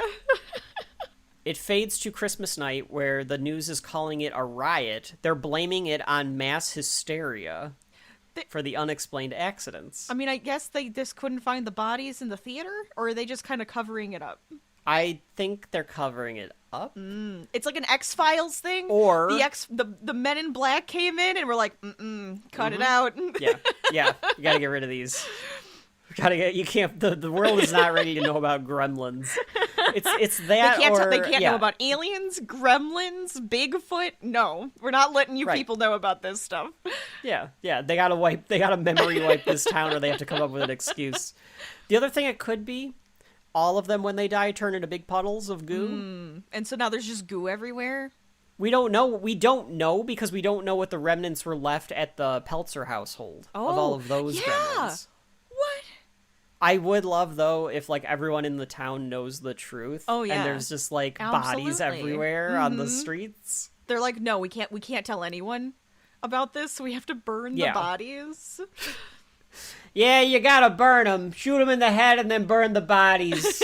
There's a lot of burning of bodies in Volume 7.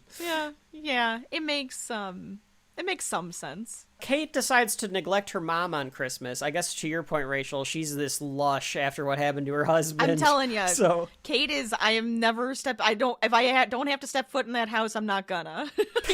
She's a lost cause. That whole thing happened. I don't think I can fix her, but I can fix this town. That is what she thinks. I guess the sunlight that Gizmo was exposed to gave him a cold or something? I don't know. I was wondering this too. Because they have him wrapped up. They're calling him sick, and Phoebe Cates is giving him a thermometer to check his temperature. Which don't put that in his mouth because he's chewing on it. Put it up his butt like an animal. Don't chew. Don't chew. That's adorable though that she tells him that. It's very cute.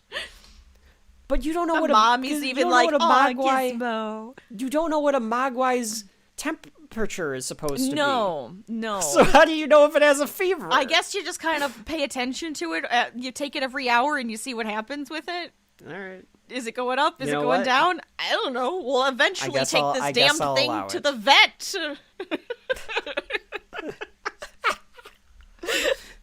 But they're going to have to mind wipe you if you do that. I mean, for sure. The mom says, I bet he'd like some chicken soup. So they must just only feed them chicken. Well, yeah. Oh, yeah, no, Mr. Peltzer was like, oh, yeah, with what, Brandine? What you going to give him my leftover chicken strips that are in the freezer? Huh? Are you? I just got done eating a succulent Christmas ham that took so long to make because you didn't have it ready because of the fucking gremlin incident. Yeah, there was too much gremlin blood in all the dishes. We had to fucking order out. We had to go to Chinese food for dinner. It was Chinese food for dinner. And don't get me wrong, the duck was wonderful. But Gizmo was sitting there singing the whole goddamn time. I couldn't concentrate. Now, that would have been a scene. That would have been amazing. If they do the Christmas story scene. Yes. Where they're all eating the duck. And then all the people Actually, start I kind of would singing, have and loved Gizmo that. starts singing with them. Gizmo's singing, and then they're all just Gizmo's singing. Yeah. They know what it is. The Chinese, of course, every Chinese person knows what a Mogwai They know is. specifically, they know Gizmo. Because they're like, yeah, Gizmo's Specifically, a good one. Yes, they know Gizmo's the good one. But the scary Chinese man has shown up at the house. He just snuck in. The door was open, I guess. Yeah, he just opened the door and walked in. And Mr. Peltzer says that this is the man that sold me the Mogwai. Sold. An interesting choice of words. Yes. He says back to them. Oh, he does put the money on the couch. I did not notice that he throws money onto the couch. Like, here's your money. I didn't notice that either. I never noticed that. Yeah! I still haven't. Okay. That's great. That's actually really good. I kept thinking he doesn't get his money back. The news says that reports of little green men, so he knows what happened. Although he knew what happened before, because this is why he went to go get Gizmo. Yeah. the Chinese man he's mad more says, so. Go ahead. Go ahead. He's more You so teach mad him about this than to I think watch about the television? Gremlins. He definitely is I'm taking more it back. angry. I can deal with a couple of accidents. He cannot abide by the fact that they taught him to watch television. They're teaching him a westernization, and like that's gonna. Now I'm gonna have to deal with that. Great. Now he's gonna want to fucking want to watch. Now he's a couch potato. Television. We have Gizmo the couch potato. Great. Television. TV. He goes down to talk to Gizmo, and he speaks to him in Mandarin, which is the cutest and damn thing. Gizmo talks back. It's adorable. I love this that they're just talking to each other, and Gizmo is just like, "Well, I do love Grandpa, so this is fine by me." Yes. Billy's all upset. Dude, you have Phoebe Cates and Barney. You should be grateful, okay? Yeah. It's a wonderful Christmas Christmas night. Mm-hmm. You're gonna go make out with Phoebe Cates, right? And you've still got Barney, who didn't die because of your shenanigans. Thank God. I do love this little like background minute too, because he's putting Gizmo back into his box, but Gizmo's wrapped in Mr. Peltzer's scarf. Yes. And the mom's like, "Oh, your scarf," and Mr. Peltzer's like, "It's fine, it's fine." Yeah, like, he can have it. Stops it. Let him have it. the scarf to like remember us. So this is where we learn our lesson, Rachel. Mm-hmm. You do with Mogwai what society does with all of nature's gifts. So like you destroy them. Yes. You destroy something, you don't understand it. You use it for your own gain. It's all these problems. You don't respect it. Mm-hmm. He says you are not ready. Yeah, you don't respect it. You didn't respect the rules. I outlined the rules very clearly, and you couldn't even do that. Right.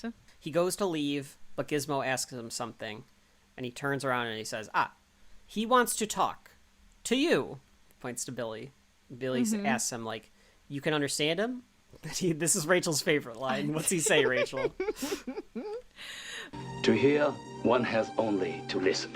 And then he opens the box, out comes Gizmo, he looks at Billy, and I expect some, like, a few lines...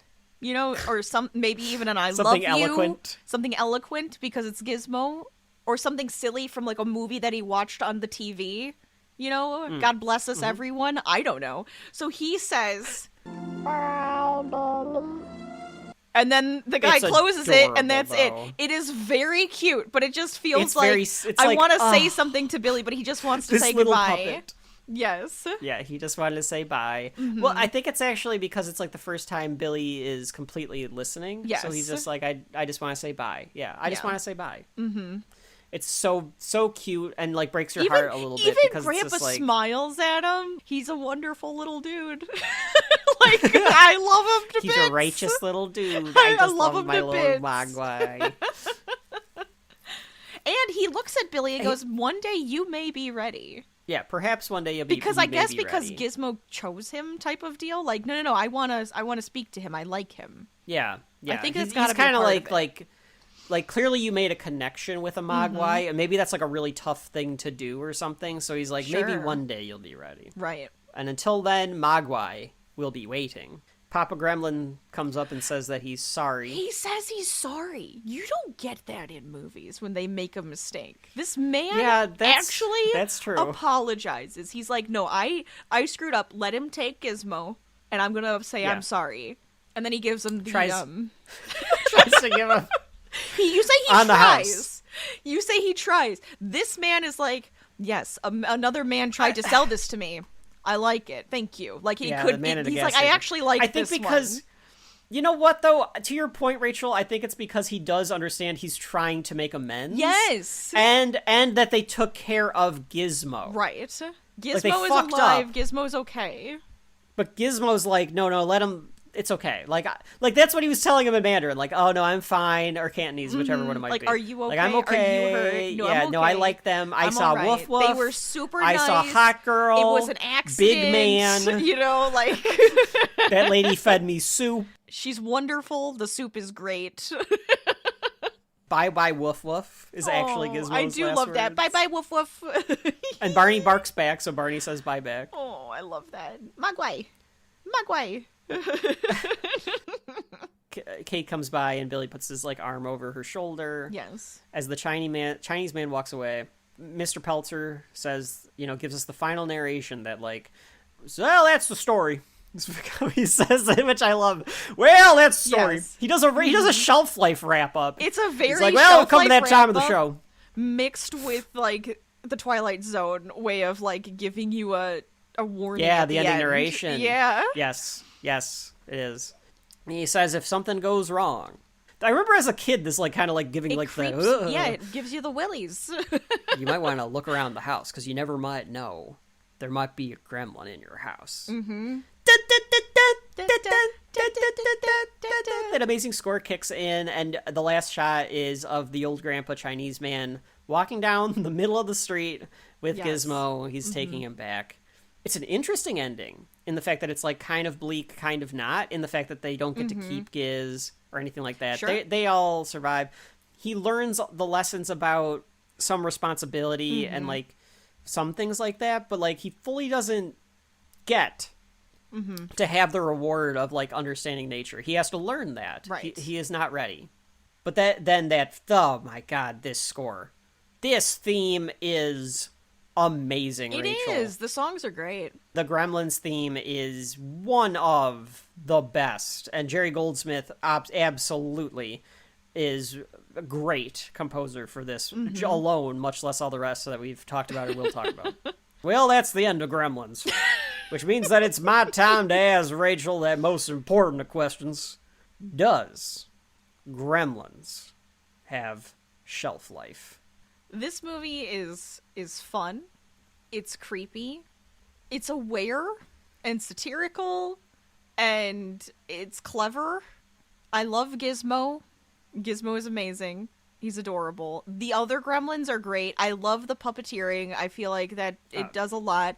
The fight scenes are very good. I guess you'd call them fight scenes. The monster the action scenes are great. It is very silly. It's very cartoony, and some at points the bar scene, it gets a little far for me because I kind of wanted to lean more on the thriller horror side, but I'm glad they didn't, so that I didn't have to see any, poor Barney actually die.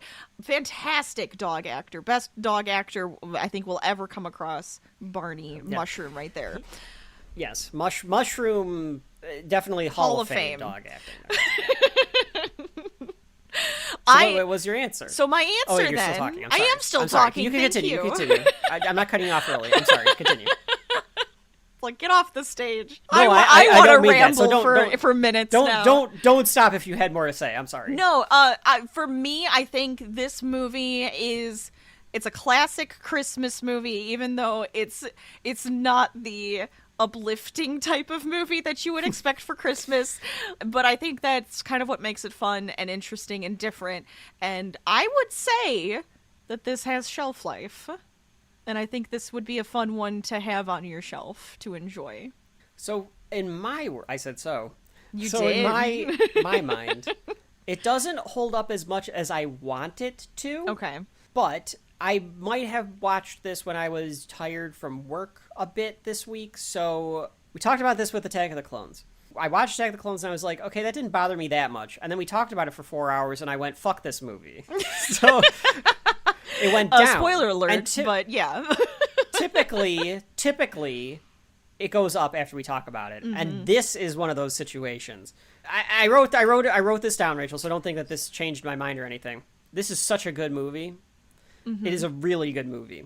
If it were made today, it would be a cult classic. Yes. Where you'd have to go out of your way to find it. Absolutely. And people would be telling you, have you seen Gremlins? Right. You've got to see this fucking thing. Maybe it would be in the theaters and it would bomb in the theaters, and then, you'd find it on streaming, later on. Right. But people would, talk about it.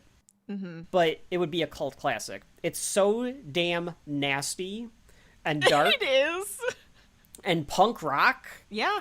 And still cartoonishly goofy and fine for kids and fine for a family. It strikes this balance it's threading a needle that I kind of wonder how often or more can be done because of how well perfectly toned it is. The designs are absolutely fantastic. Gizmo is great, and as much as Billy is a putz, he does his part to continue but sometimes the you need story. a putz as the main character so that the actual monster character, is elevated. The set pieces with the gremlins are really good too. I like the chaos that they cause. The chaos is great in this. It sells it really well. So it goes back to the question earlier that I had of, do I regret the 4K purchase that I made or not? And the answer is no. Just flat out, I do not regret that at all. Now, it's not top shelf, I don't think. It might get there. There's a possibility. But it is on the shelf. It's more in that museum wing area of my shelf, where it does absolutely have shelf life, but it's like, I need to have this on the shelf because it is that good. I want it to preserve it. Yeah. But maybe one day I'm going to be like, okay, it doesn't hold up as much, but I need to keep it for that museum piece. Right. But I don't think that's the case. I think it's going to solidly solidify itself on the shelf for me after this discussion. Yeah. And because of its crispness as well. Yeah. It is fun. It's good to have for you when you feel like it, and it's a really fun Christmas movie. And that fucking theme is so good. It's so fun. So yes, it definitely has shelf life. Rachel, any consideration for the top shelf for you for this one? I've got to ask. Because I know it's probably near that. I feel like there's a for possibility. Because to me, when I think Christmas movies, I immediately will think of Gremlins. You think of Gremlins. I have done that for years. I will always think, well, Gremlins is a Christmas movie. Like, that's on my list of Christmas movies. So if I want to watch a Christmas movie, that's on the list. So, this being in your annual rotation for Christmas movies, I don't think you'd get sick of it. No, I it's don't just think kind of you a could. fun one to put on. Absolutely. Yeah. So I feel like there's potential for that top shelf for this one. Absolutely. Yeah, I could see it. It's potential. Like I said, it's not there for me because there's something about it that like doesn't quite hook as it did when I was younger. But it was definitely elevated from that last time we watched it when we were too tired to watch. Yeah, it. So, that was just a I don't know what mistake on happened our that part. time. It was just. It was a the age cynical we were, I time. guess. It was a dark time in our lives, apparently. Yeah, we are not ready for the Mogwai at that point in our lives. Right. Well, folks, that's all we got. So cross that off the list. That was Joe Dante's Gremlins. It is on the shelf. All right, so I gotta go do some last minute Christmas shopping see. Actually, I've got a lot of electronic stuff that I need to figure out too. So, oh yeah, Rachel's I got gonna the go blender very for the minimalist. eggnog. Yeah. But until next time, wishing you all a very merry, happy. I've been Kevin, and I'm Rachel, and this has what? Well, did you hear that? Hang on. What was that? No, something happened with the recording. I want to just make sure that it's actually working. Wait, okay, say it again. Say it again. I would just say, this is Christmas. Wait. What? What? Oh my God!